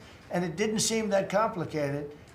But it's working at a level that nobody can imagine. You know, this is working $4 trillion, but that's a big number. It's a number that nobody ever heard of before. But $4 trillion is exciting. But that's nothing compared to what's happening, because these places haven't even opened yet. Some of them haven't even started hiring yet. They're under construction. So it's construction jobs, but it's not the big number, and the big numbers, when they open, they're going to be very successful. It's a revolution. We're also working on things to ensure that the awesome power of artificial intelligence is used to benefit all Americans, including American workers and also American children. In that spirit, our wonderful First Lady has just announced a presidential AI challenge. It's going to be a very good challenge, I can tell you. She's put her heart into it, which will inspire the next generation to stay on the cutting edge of this vital technology. This is the new internet, the new computer, the new television, the new everything, all put together in one. This is why when I show you a picture like that, I mean, I show you this. This is a factory superimposed over the island of Manhattan. And you have many of them being built right now all over the country, or soon to start, some of them. Some of them have started. This one has actually started. That's in the great state of Louisiana. But the First Lady is working very hard on this, and it's an important initiative. And Melania, when she puts her mind to it, nobody can do better. There's nobody. So every young person should go to ai.gov to learn more, ai.gov to learn more. And you'll see it's a great challenge. I think it's going to be a very modern kind of a challenge. It involves AI, which is very exciting to people. So I want to thank her, raise a lot of money for children. We're putting America first, and we're going to be putting the America worker first. And, you know, the Republican Party has picked up 4 million new people, 4 million. The Democrats have lost 2.5 million. Other than that, they're extremely happy. No, they're very depressed. They're very depressed. And their new box that they've fallen into is crime. There was a consultant on one of the shows this morning I was watching. I thought he was very good. He's a Democrat consultant. And he was screaming, no, no, don't let him do this to you. Don't let, it's another trap. It's another trap. What he's talking about, like men playing in women's sports. They said that's an 80-20. No, it's a 97-3. It's 97-3. Like transgender for everybody. They fought for it. They're still fighting for it. I saw a guy today, a politician that you all know very well, fighting like hell for men playing in women's sports. You don't understand. They're human beings also. Well, I agree they're human beings. But you can't have a 7-foot guy playing basketball with the women. You know, it's just one of those little problems in life. And we all have our place. That's okay. I've got my place too. But this guy's screaming, it's another trap. And this is the worst of all. He said, because this is crime. Trump is saying he's against crime and they're for crime. No, he's going, it was funny. No, it's a trap, don't do it. And then I saw this poor, stupid Chuck Schumer, the guy. He looks like he's aged 100 years. And I don't like getting into looks. You know, looks don't mean anything, right? When you're in politics, looks don't matter. I look at Pam, I would never say she's beautiful because that'd be the end of my political career. Laurie, secretary. But I will tell you, this is the best of all. And they're going to fight me. Like this slob of a governor you have in Illinois. This poor guy got thrown out of his business by his family. I know the family. I was partners with the family. Nice family. I like the family, but he was no good. They threw him out. He's governor of Illinois. And he goes about Trump, we don't need his help. Chicago is the worst. These places are really bad. Crime in D.C. was the worst it ever was. You know, they make up stories. Crime in D.C. was the worst ever in history. And now, over the last 13 days, we've worked so hard. We've taken so many, there are many left, but we've taken so many criminals, over 1,000. I watched a man from Maryland who said to me, I mean, sir, you're the greatest president. You're doing an unbelievable job. What a great job. Governor Moore, has anyone heard of him? Mm-hmm. He's another hopeful for president. I don't think so. But I met him, and I didn't realize it was on camera. Did you see they caught him on camera? I was at a game, I don't know, like the Army-Navy game or something. And I met him in a hallway. And as usual, you do your job very well. One of these great cameramen had it on tape. But I met this gentleman. I never met him before. Sir, you're doing a great job. You're doing an unbelievable job. Thank you very much. But then he goes on television and says, oh, Trump is a dictator. He's a dictator. And a lot of people have so the line is that I'm a dictator, but I stop crime. So a lot of people say, you know, if that's the case, I'd rather have a dictator. But I'm not a dictator. I just know how to stop crime. And you would think that Illinois, where they have such a problem with crime, such a bad governor, he should be calling me and he should be saying, could you send over the troops, please? It's out of control. It's out of control. In New York, it's out of control. Not as bad as Illinois, by the way. Not even close. In California, you would have not had the Olympics had I not sent in the troops. We sent in the National Guard. They did a fantastic job. We have the Olympics. We have the World Cup coming. I got them in my first term. And I was really sad because I said, oh, boy, I got them, and I won't be president.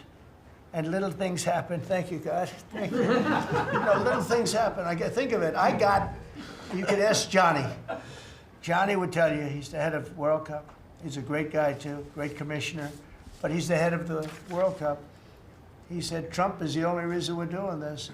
And the sad part is that I was not going to have it. I would have to be, probably I wouldn't have even been invited to the game, depending on who's president, right? And I got that. I did not get 250, okay?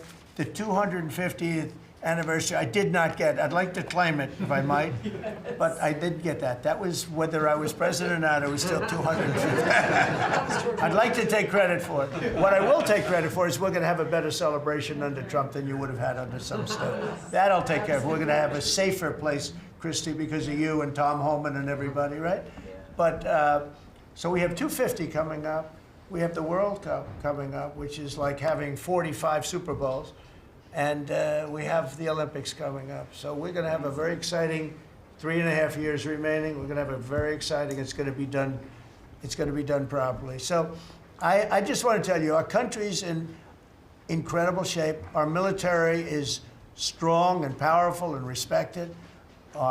We had some fantastic decisions from the Supreme Court that let us put the people into the military and other businesses that are best for the job, as opposed to some woke reason that was killing our country. That was a very strong, very powerful. You can now go into a company based on your ability, as opposed to being forced in based on some factor that cannot make our country great. That was a big decision, very, very big decision. And we've had a lot of great decisions, and we've all made some great decisions sitting around this table. I want to thank Scott. Unbelievable what's happening financially with you and Howard. And Vice President's involved in everything, and he's been great. And Marco has been, really, I think you're born for this job. I don't think you should ever run for another office. I don't think you should, really. You're so good at this. He is so good. And everybody likes him, everybody likes him. But everybody, much more importantly than I think you would say, is respect. They respect Marco. They respect all the people around the table. So what I'd like to do is, I'd like to go around the table. You seem to like it. Your audience seems to like it based on ratings. And I want to mention, about crime, because we have a young lady here, Iris, of Epoch Times. You're Iris, aren't you, huh? And I heard you were very savagely mugged in the city, and I'm not going to let that happen under this administration. That was last year. And would you like to mention what happened? Of course. So first of all, thank you, Mr. President. Do you want to listen to this? For having me here to share my story to the room and to the broader public. My name is Iris Talman, White House correspondent for NTD, the sister media of the Epoch Times. So more than 2 years ago, it was a Saturday morning in broad daylight. I was on my way to work, and a young man with a black ski mask pointed a gun at my face and threatened me to hand over my phone, my wallet, my laptop, and everything else. And when I refused, he used the butt of his handgun to strike me across the face, in the cheek, or what some people call pistol whip me, before running away. That has deeply traumatized myself and my family. Ever since, I've never dared to walk in the street of DC at night, ever, and my family was extremely worried. So, Mr. President, thank you so much for what you're doing right now. Thank you for being honest. Such incidents involve not just me, but also my family. If he had shot me, I could have died right there in the middle of nowhere without my families or my friends knowing, at the age of back then, I think 23. Right. Just starting my career here in DC without even starting a family. Right now, I'm very blessed to have this opportunity. So you had a gun pointed at your head, and you probably figured that he's going to pull the trigger, because these are animals that don't know what the hell, they couldn't care less. The pulling the trigger to him is a very minor event, and I'm sure he's done it before. So how did you, and you did refuse to give it, which would probably, maybe somebody would say that was not the right decision, right? But you refused, but I understand that. So, and then he hit you real hard. Yes. It's really amazing that you weren't shot, though, isn't it? I'm very blessed, and that's why having this opportunity to stand here to share my story today One, I'm very grateful for God for allowing me to still survive to this day, but also to Mr. President. Thank you for now making DC safer. Thank you very much. For us, for our families, for my parents, on my behalf of my parents, and now my baby on the way. Thank you so much.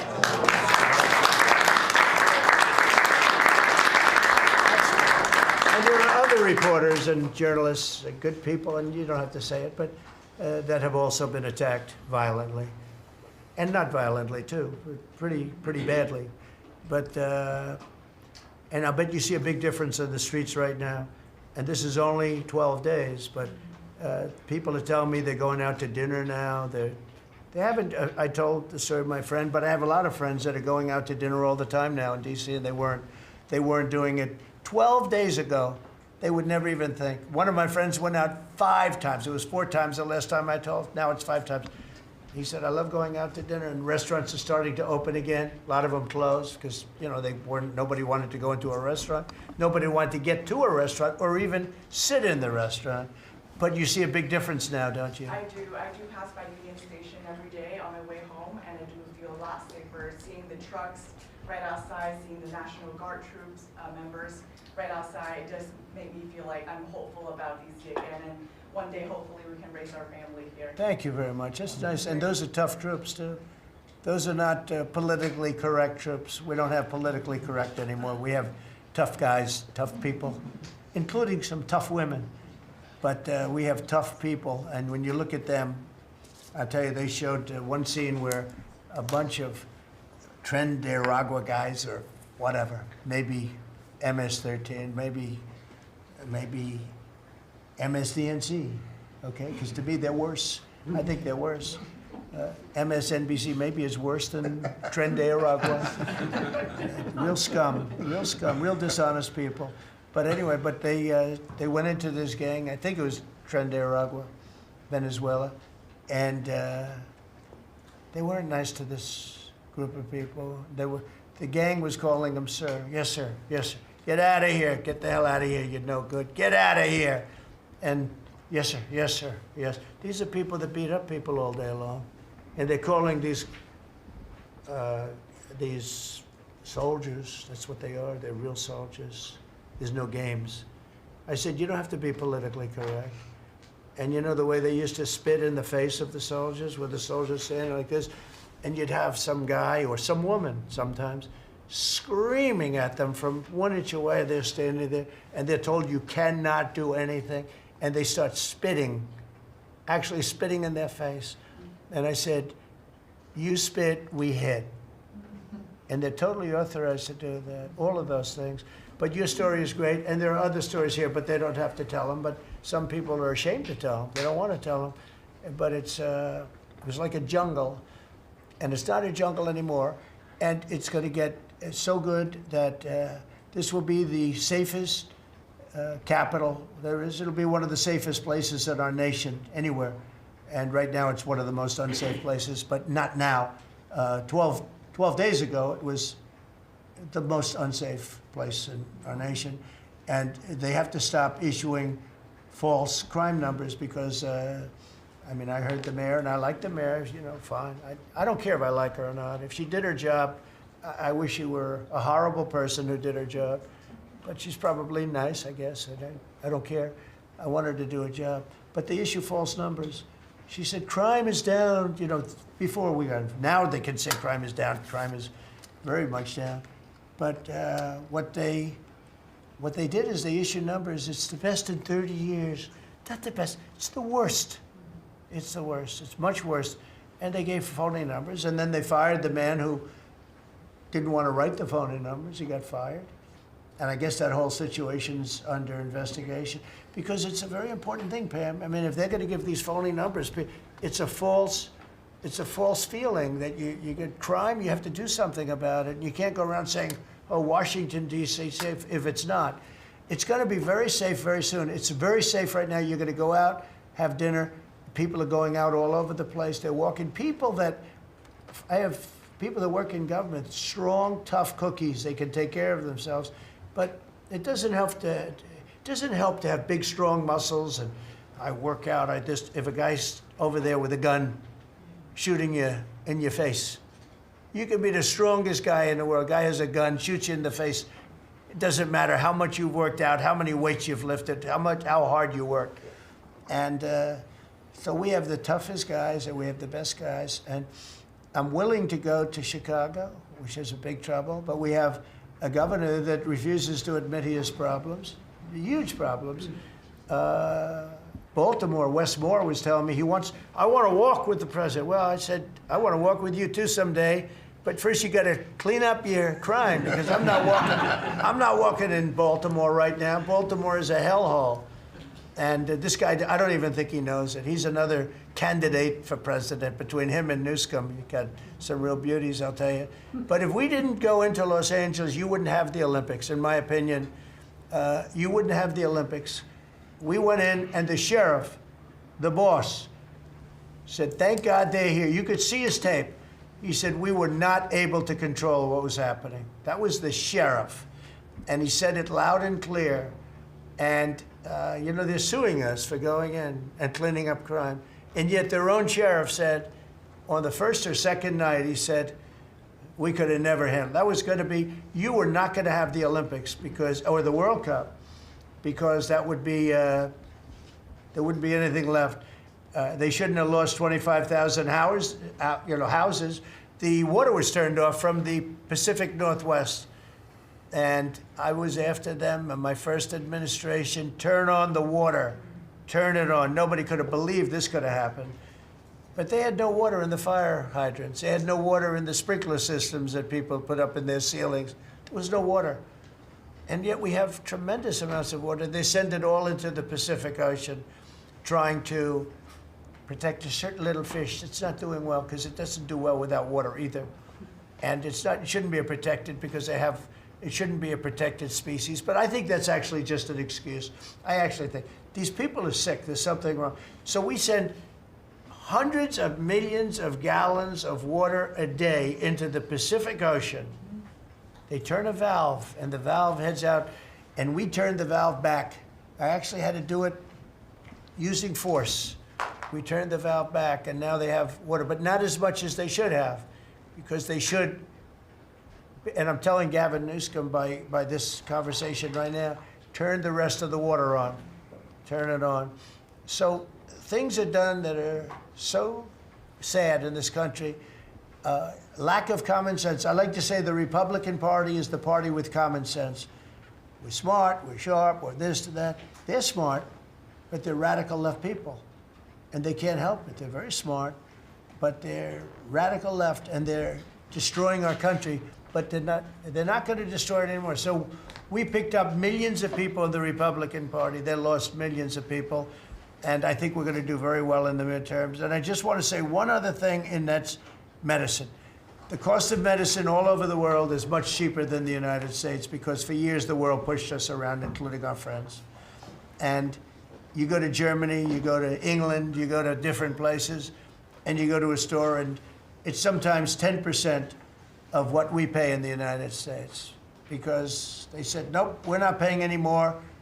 You charge the United States. This went on for 25, 30 years.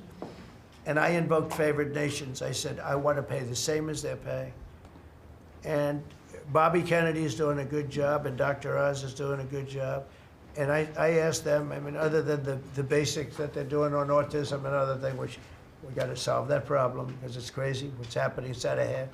But this is the most important thing that can be done is favored nations, Bobby. And we're not talking about a 25% cut or 50. We're talking about a 1,500% cut because people go to Europe to buy drugs and they come back with drugs, prescription drugs, normal, not, I don't mean the bad drugs, I mean prescription drugs, because you can buy them for 10%, 15%, 20% of what.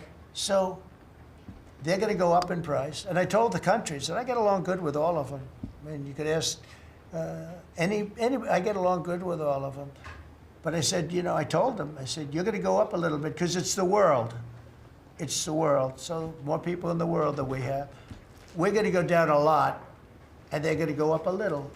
And it's called equalization. We're going to have equalization. So we pay the same price as the lowest drug sold anywhere in the world.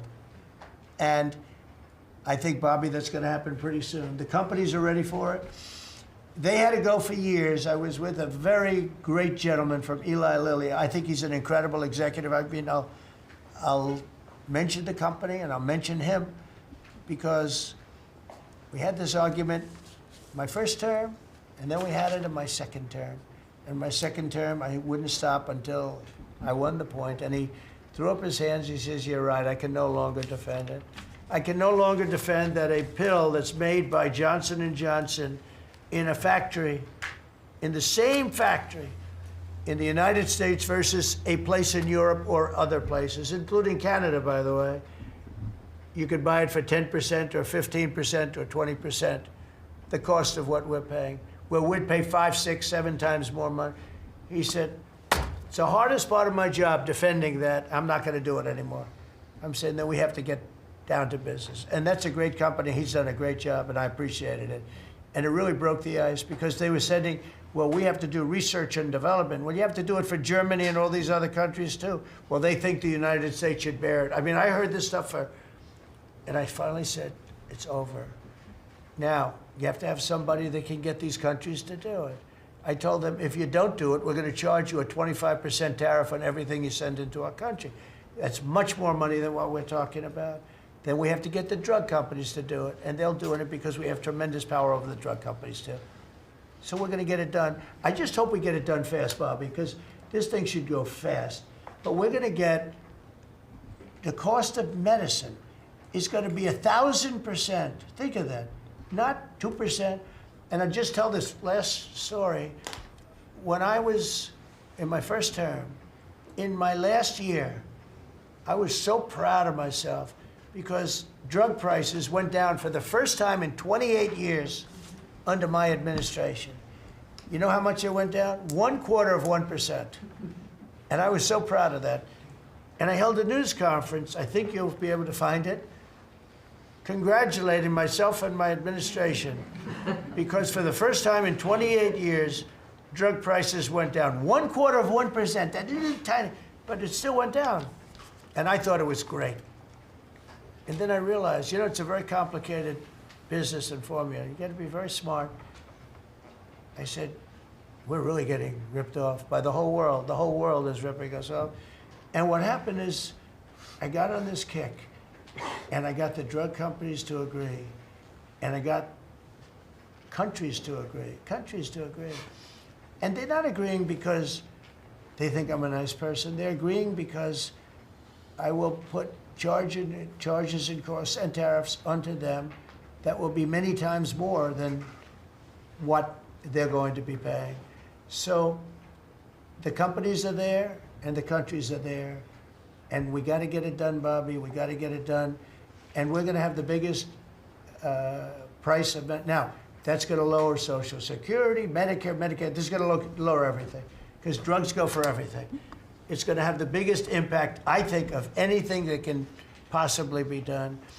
But your costs are going to be going down for medicine, for prescription drugs, will be going down at levels that nobody ever thought possible. And that's going to happen in a matter of a very short period of time. And we're all set with the countries, and we're all set with the companies. That's all you need, the two. And the middleman gets cut out. Under this scenario, the middleman doesn't exist anymore. That was the other thing. They always blamed the middleman. I said, who are the middlemen? Nobody knew who the middleman was. You know, That's right. they had the most complex formula. It was genius, but they didn't get away with it. So I'm counting on Bobby. Do you want to start, Bobby? Maybe we'll start with you. You can start with that and then go on to what we're talking about. We are deep into MFN negotiations, most favored nation status negotiations with 14 companies. Howard Lutnick is a breath of fresh air, and I think he's going to help us get across the finish line with the leverage that we have from Tariffs. They're smart. Don't let them get away with it, Howard. Well, the combination of Bobby's MFN and the 232 pharmaceuticals, which we launched together, when you put those two together, it really gives Bobby the tools to go execute your plan. So I'm supporting Bobby as he executes his plan. Good. Right? Yes. And we were this cabinet meeting is supposed to be about working Americans and bringing jobs back to this country, and particularly rural America. And I want to mention the big, beautiful bill. Right now, we spend 7% of Medicaid dollars on rural hospitals. So they're getting the short end of the stick. It's about $19 billion a year. Under the Rural Transformation Program, we give them an extra $10 billion a year. So we're raising an infusion of cash to rural hospitals and rural communities by 50%. It's going to be the biggest infusion in history, and it's going to restore and revitalize these communities. And we can't survive as a nation if we don't honor our rural communities, which are the source of our values, our virtues, our character, our economy, our food. And you are bringing that back. You are bringing those communities back. I wanted to talk, because you mentioned the wind farms, we now have an interdepartmental coalition, a team, which is Doug Burgum and Howard Lutnick and Chris Wright and Pete Hegseth. We're all working on this issue. And Lee. Sorry, Lee. We're all working together on this issue. We're meeting together. There are right now 11 wind farms planned that were launched during the Biden administration. Between Maine and Virginia, it's 1,130 towers. These towers are twice the size of the Washington Monument. The blades on them are... They're massive. It's so crazy. The blades are 350 feet long, one blade.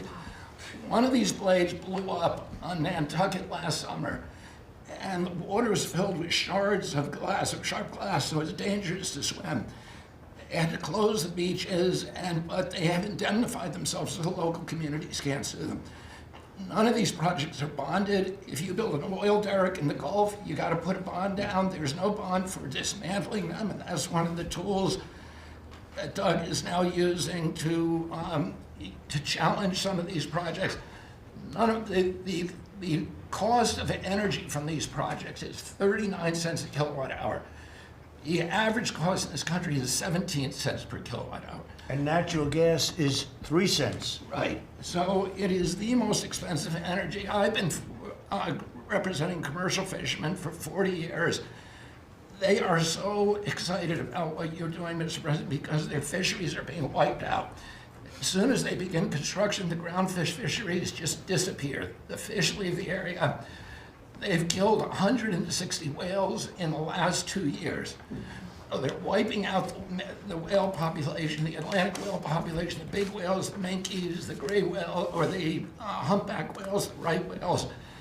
And you are going to save the whales on the East Coast because of this. And you're going to save these economies that are based upon commercial fishing. I'll say one other thing about fishing. We are now, the South Asian nations are now dumping shrimp on our country. The shrimp is heavily contaminated. We just stopped a shipment that was contaminated with cesium-157, which is radioactive. They're farming these shrimps, and they use bactericides and antibiotics and all kinds of chemicals, and the shrimp are so contaminated that the European nations won't take them, so they're dumping them all here, and they're putting out of business. We have the most sustainable, highly regulated fishery in the world. What our fishermen do is a good thing. And all the trawlers in the Gulf and Alaska are being shut down because we're getting shrimp dumped here. So we have now increased FDA inspections of shrimp to make sure that Americans are not buying and eating contaminated shrimp and putting our shrimpers out of business. I talked just very briefly, we have an historic agreement on pre-authorization. We brought together 80% of the insurance industry, which has agreed to, for 80% of diseases and injuries, give immediate pre-authorization so that when you go to your doctor's office and he prescribes you a new knee or whatever it is, you will immediately know whether your insurance company is going to pay for it. This is an historic agreement. People have been trying to do it for decades, and we, because of your leadership, brought the insurance industry together and got them to voluntarily agree to do this. Similarly, we've made another historic agreement with personal health records. The 60 biggest tech companies in our country have all agreed to allow Americans for the first time access to their personal data, which they own, which these companies have been monetizing without permission. You're going to be able to see by next year all of your health records on your cell phone. It's going to save lives. It is going to fuel an infusion of technology into that space where people can access those records. They can compare their diet to what they personally need, and we'll have personalized medicine. We are doing price transparency. You passed this during your first term, and then the Biden administration refused to enforce it. We've now brought in HHS, under your leadership and my leadership, more enforcement actions than during the entire 4 years of the Biden administration. Right. So we're going to have that kind of price transparency. I'm working with Linda on forcing medical schools. And the MCATs, the people who administer the MCATs, the people who do accreditations, to put nutrition into medical school education. Right now, 25% of the doctors in this country do not feel competent to give nutritional advice.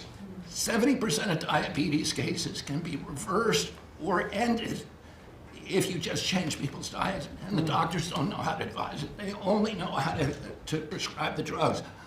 We're going to change that. So if you come out of a medical school under the Trump administration, you are going to know about diet. And then finally, most importantly, the Pete and Bobby challenge. I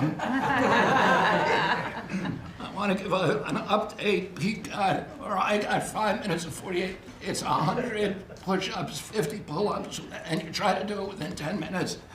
I got 5 minutes and 48 seconds. Pete beat me. I'm still bitter at that. 5 minutes and 25. The cabinet leader is Scott Turner. You beat me there. Arm. That's good. Got 5 minutes and 15 seconds. I'm waiting for reports from the rest of the cabinet. The only exemptions currently existing is if you can hit a 50 at Bedminster, which President Trump did with Bryce and DeChambeau, so he's the only one exempt in this room. Everybody else. That's great, Bobby. Bobby, autism, if I could just, I don't want to go too long because we have a lot of people, but the autism is such a tremendous horror show, what's happening in our country and some other countries, but mostly our country. How are you doing on that? We are doing very well. We will have announcements as promised in September. We're finding certain interventions now that are clearly, almost certainly causing autism. And we're going to be able to address those in September. It's such a big day. I'm looking forward to that day because there's something wrong when you see the kind of numbers that you have today versus 20 years ago. And those numbers, what are those numbers, Bob? Well, in 1970, the biggest epidemiological study in history was done in Wisconsin. They looked at 900,000 children and they were looking for autism. They knew what it looked like. And they were very, very precise about it. And they found an incident rate of 0.7, in other words, less than 1 per every 10,000 children. Today, our most recent numbers are 1 in every 31 kids. It's probably actually much worse than that because California, which has the best collection system, is reporting 1 out of every 19 children, American children, has autism, 1 in every 12.5 boys. So it's gone from less than 1 in 10,000 in 1970 to 1 in 12.5 boys. Think of those numbers. So there has to be something artificially causing this, meaning a drug or something. And I know you're looking very strongly at different things, and I hope you can come out with that as soon as possible. We will. So 1 in 10,000, and now it's 1 in 31 or 34 or 12 if it's a boy. Can you imagine that? 1 in 12. That's for a boy. 1 in every 12.5 boys. It's not even believable that that could be. And that was 1 in 10,000 not so long ago. I've been hearing these numbers, and they get worse and worse every year. There's got to be something. I think there's nothing, including favored nations and everything else, there's nothing that can be, if you can find out the reason that that's happening, and I know we're gonna do some things. I think we maybe know the reason, and I look forward to that press conference, to be with you on that press conference. That's going to be a great thing. Thank you, Bob. You're doing a great job. Linda, how about it? And we want nothing less than $500 million from Harvard. Don't negotiate, Linda. They've been very bad. Don't negotiate. Go ahead. All that's working. Well, Mr. President, thank you very much. Since we are focusing today on Labor Day, and I know that Kelly and Lori are both going to echo some of the things that I'll say as well, we are really focusing, on our workforce. But what I'm finding with great joy around the country is that states really are being innovative and working more with middle schools and with high schools to make sure that we are having hands-on learning. There are pathways to jobs that are happening now. And if we see more and more of our community colleges working with our middle schools and our high schools so that high school students are graduating not only with a diploma, but a certificate that they have worked with, perhaps with a Toyota or another company that is coming in, public-private partnerships. And they're learning on the job so that when they graduate from high school, they're ready to go into the workforce, because we know with all of these wonderful jobs that are coming back into the country through AI, through just our normal jobs, we need electricians, HVAC operators, etc. If we don't have this training, we're not going to have the workforce we need for all these wonderful jobs. So governors are really excited about this prospect. I've been now to several states and visited community colleges and tech schools with governors, and they're just all on board for getting this done. I think it's one of the best things that we're hearing relative to the job market. So we're just kind of focusing on that for today. So we're bringing education back to the states, to put it in a more simple fashion. We're going to let the states educate our children again. And, we're rated out of 40 countries, we're 38, 39, or 40. So obviously, it's not working what they've been doing for the last 30, 40 years. And if you go back, the best are like Norway, Denmark, Sweden, some of the other, Finland, they're very highly rated. If you go back to just take a look at anything you want to do, you just look at us in the past. If we gave Iowa or gave Indiana or gave, and I don't say every one of them, a guy like Gavin Newsom's not going to do well. Certain states won't do well. But even California, you cut it up into sections. You have Riverside, you have this, you have that. You cut it into 5 sections. And, if you had a good governor, you'd be able to do well.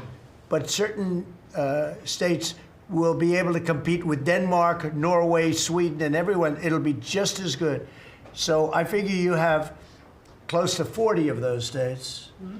And then you'll have 10, you'll have 5 that won't be very good. You have 5 disasters, and we'll have to work on those disasters. But for the most part, we will have education that will go zooming up in those charts, just like we have in everything else we've done. And I think it's one of the most important things we're doing at this table. So bringing education back to the states where you have the parents running it, where you have the school boards that are local. We have people running from Washington that have never even been to the state that they're in charge of. They've never even been there, and I don't think they care about it. So we want to close up the Washington buildings, sell the buildings off, let somebody else get rich with the real estate, because it'll be a crime-free city. By the way, speaking of that, anybody murders something in the Capitol, capital punishment, capital punishment. If somebody kills somebody in the Capitol, Washington, D.C., we're going to be seeking the death penalty. And that's a very strong preventative. And everybody that's heard it agrees with it. I don't know if we're ready for it in this country, but where you have it, it is, we have no choice.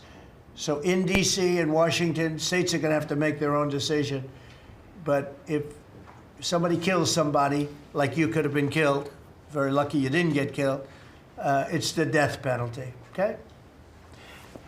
Fantastic job you're doing. Thank you, Linda. Very much appreciated. How are you doing with the colleges, by the way?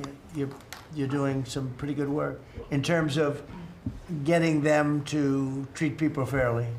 Well, interestingly enough, since we've been negotiating with some of the Ivy League schools, I have presidents of universities calling every single week. They want to sit down and talk to us about all of Sure. the steps that they are taking, because they would like to not come under the same investigative, program, and so it is having its desired effect. That's great. So if you fire a shot across the bow, the big guys, people kind of step in line and know you mean business, and we have teeth in these agreements, and I'm proud of the work that we're doing there. Well, they misbehaved, and some of these schools are getting billions and billions of dollars, and they misbehave, so that's it. And so one way or the other, we're going to win that whole thing. It's going to straighten them out. Okay? Thank you. Great job. Thank you. Lee, please. Mr. President, the Trump EPA has a special Labor Day message to America's workforce, especially our auto workers, our coal miners, our steam fitters, our pipe fitters, and the list goes on. See what a difference a year makes. A year ago, the way that the Environmental Protection Agency was operating, the choice was made to protect the environment. We would have to strangulate the economy. That's the way that the EPA operated for years. There was a binary choice. We had to choose one or the other. The Trump EPA completely rejects that. See, we choose to protect the environment and grow the economy. And a very special shout out to Russ Vogt and his team at the Office of Management and Budget. We give him a lot of work. He's happy to do it. Dozens of different deregulatory actions. We just announced a proposed rescission of the 2009 Obama EPA endangerment finding, all of the light, medium, and heavy-duty vehicle regulations that followed. It is the single largest deregulatory action in the history of the United States government. And when you add up the dozens of different actions that we have announced and that we're working through, in one agency in 1 year, we'll do more deregulation than entire federal governments have done across all agencies, across entire presidencies. And what we are accomplishing would not be possible if not for the support of the rest of this team you've assembled around this table. The well-oiled, well-wired machine at the White House, led by Susie Wiles, and the DCOSP, the policy shop, led by Stephen Miller, they have been amazing to work with. I was just in Iowa with Administrator Loeffler, who made an announcement with Secretary Rollins to reverse the deratement on diesel exhaust fluid systems. Mr. President, you said you wanted water flowing faster. Working with the Secretary of Energy, we've done our part to do that, to get gas cans flowing faster, to stop that annoying start-stop feature in vehicles. See, people out there might say, well, why are you focused on all of these little things? If it's little to you, it doesn't mean that it's not a very big deal for millions of other Americans. The charge was clear when you called me in November and you asked me to do this job. Clean air, land, and water for all Americans. Unleash energy dominance. Advance cooperative federalism, permitting reform, make America the AI capital of the world, bring back American auto jobs. What we are accomplishing now, again, wouldn't be possible if not for your leadership. I'm grateful to the American people for electing you and our amazing Vice President. I was just in Mexico City announcing and signing on behalf of the Trump administration an agreement with Mexico for a permanent solution for the Tijuana River sewage crisis, which you have been so outspoken and passionate about in our conversations. It would not be possible if not for Secretary Rubio, Deputy Secretary Landau, U.S. Ambassador to Mexico Johnson. The team at the State Department has been incredible. The work with the NEDC on permitting, to be able to get new pipelines built, to get new factories started. The list, it's amazing. You know, somebody out there might not realize the relationship between the Environmental Protection Agency and the Department of Defense. The amount of work with Secretary Hegseth and the Army Corps, from responding to the LA wildfires, to getting more water flowing in California, which is also something that Secretary Burgum is involved with, to helping the farmers, the ranchers and landowners to revise the waters of the United States definition so they don't have to go hire an attorney or consultant to tell them whether or not a water on their property is subject to federal regulation. Thank you for putting this entire team together. It's an honor to be at the Trump EPA, where we choose to both protect the environment and grow the economy. It's a very happy Labor Day for America's workforce. And Lee, in Los Angeles, if you could, because of the fires, Lee was there, and as you know, we are very strict having to do with the rebuilding of those houses.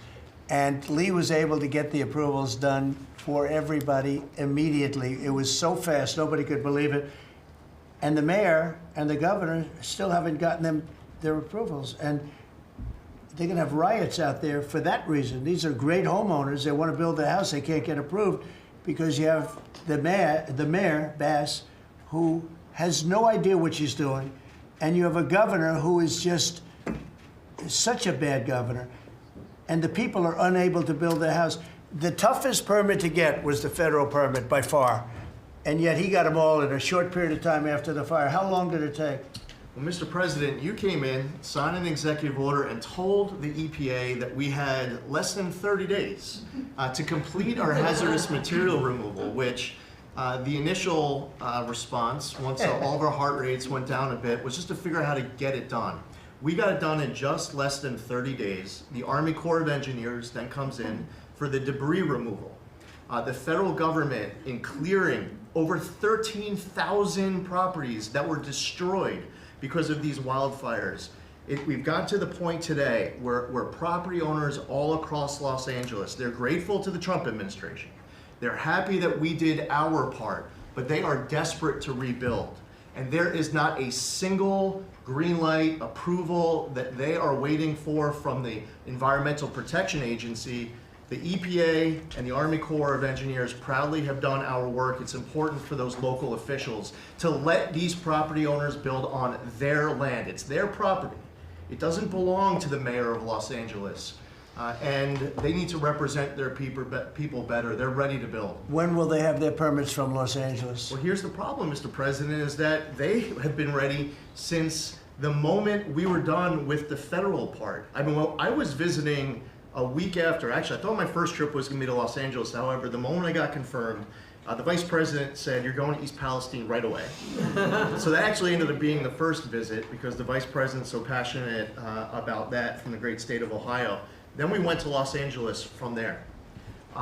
We're talking about the beginning of February, where we were meeting with property owners already. They were already all set up. They had the contractors. It was the beginning of February, and they were waiting for green lights from Los Angeles to be able to go onto their property and start rebuilding. Some of the same people who were waiting for a green light ready with the contractors at the beginning of February are still waiting now in the middle of August. Let these Californians rebuild. And they're talking about also taking away some of the properties and building low-income housing on those properties. They're going to have problems like they've never had before. These people don't know what they're doing. So we have all our permit. Everything the federal government has to do was done long ago. They should have been. I went to a town hall with Lee, but we were there, and the mayor was saying it would take 2 years, maybe 3 years to get this approved. I said, no, not 2 years, 2 days. They should have it in 2 days. And I toured the site, and I met 100 homeowners, all standing in front of this site a couple of days after the fire, and they were ready to go right then. They wanted to just build right then. And the city won't let them do it. Los Angeles, I don't think it's that they won't. I think they're incompetent, okay, to be honest with you. I think they just don't know how to go about it. It is so badly run by Newsom and by Mayor Bass. Mayor Bass, she was in Africa during the fire. She knew the fire was starting to rage, and she decided to take a trip to Africa. These people they're just bad. You know, you talk about make America great again. They could never make America great again, but we are doing that. Congratulations, you found some interesting things, Tulsi. Sir. She's becoming a bigger and bigger star every day. She found a lot of good things. Go ahead. Thank you, sir. As we approach Labor Day weekend here, this is just such a great opportunity really to recognize your leadership as a true champion for working people. And I know we'll hear, as we go around the table here, how your focus singularly on putting the well-being and interests of the American people first is that common thread that we're seeing in your policies being implemented across your administration. For ODNI, number one, our focus is and must always be making sure that our intelligence community is focused on our mission, keeping the American people safe, secure, and free. We're doing great work on this front. I'll point out our National Counterterrorism Center, led by Director Joe Kent, are working across different agencies with Homeland Security, DEA, FBI, and others to catch terrorists, both those who are trying to come into our country, those who may already be in our country. They are finding the worst of the cartel bosses and making sure that they're not able to continue to wreak havoc and terror in our communities. Secondly, Mr. President, you have charged me with the mission of finding the truth and telling the truth to the American people. And we've exposed some of the worst examples of the weaponization of intelligence in the last several weeks. I will continue down that mission and that path wherever it leads. Transparency, telling the truth, is what will drive true accountability for the American people who deserve nothing less. And lastly, Mr. President, all of us are charged with being good stewards of taxpayer dollars. I've gone through a reorganization for ODNI that we've announced in the last week. We've cut nearly half of redundant, unnecessary functions within ODNI, saving taxpayers over $700 million a year. We will continue focusing on our core mission in keeping the American people safe, and appreciate your leadership and your focus on this most critical task. And you've also found many bags of information. I think they call them burn bags. They're supposed to be burned and they didn't get burned, having to do with how corrupt the 2020 election was. And when will that all come out? Mr. President, I will be the first to brief you once we have that information collected. But you're right, we are finding documents literally tucked away in the back of safes in random offices, in these bags and in other areas, which again speaks to the intent of those who are trying to hide the truth from the American people and trying to cover up the politicization that was led by people like John Brennan and James Clapper and others that have caused really immeasurable harm to the American people and to our country. Great job. Thank you. We look forward to hearing it. The public looks forward. Thank you very much. Administrator? Thank you, Mr. President. Well, everyone knows there's no stronger advocate for hardworking American families than you, sir. Thank you for the largest tax cut in American history for working families. The average family of four is going to save about $10,000 take-home pay more a year. And what we're seeing is an increase in the child tax credit, the increase in the standard deduction. Hardworking families are going to benefit from this bill, and small businesses. There's no bigger beneficiary than Main Street, because small business makes up 99% of all businesses in this country. I've traveled to nearly half of our states, 24 unique states. I've made 40 state visits. In fact, I was with our great vice president at a small business manufacturer in Georgia last week. I was with a trucking company in Ohio. I was in Michigan at a motorcycle manufacturer. The return of Made in America is going to be driven by small businesses, because 98% of all of our manufacturers in America are small and medium businesses, 600,000 factories that employ 5 million people. And as Secretary McMahon mentioned, this work-based learning that is going on in professional and trade schools is real. I've visited them from Utah to Maine to Georgia and seen this revolution in education happening. So small businesses need skilled labor. Now that you solve for inflation, for the taxes, every Democrat voted for a $4 trillion tax increase on the backs of hardworking Americans. And so you prevented that. And now we've got fair trade. And thanks to Administrator Zeldin, we're seeing deregulation. I mean, this diesel exhaust fluid crushed farmers and construction and other heavy industry. So rolling that back makes a real difference for small business. And your domestic economic agenda is amplified through small businesses, which is why small business optimism is above its 53-year average, finally. Yeah. And so Main Street appreciates it. What Main Street wants now is a rate cut. They feel burdened by high interest rates. They would grow higher and expand more if they could, but the interest rates are really hurting them. And finally, I want to say thank you for your executive order on debanking. We're about to announce a major investigation on debanking. It happened to you and your family. It happened to me. It happened to thousands and thousands of Americans, and unfortunately, disproportionately on those that had conservative values, on Christians, on pro-life, on 2A businesses. And so we're going to be talking to the banks about that. The SBA operates the largest government business loan program in the federal government. We have a network of 5,000 banks, so we're going to be making sure that that never happens to anyone again. Great job. You're doing a great job. Thank you very much. Christy? Well, Mr. President, first of all, thank you for the opportunity to work for you. And you committed when you ran for president to make America safe again.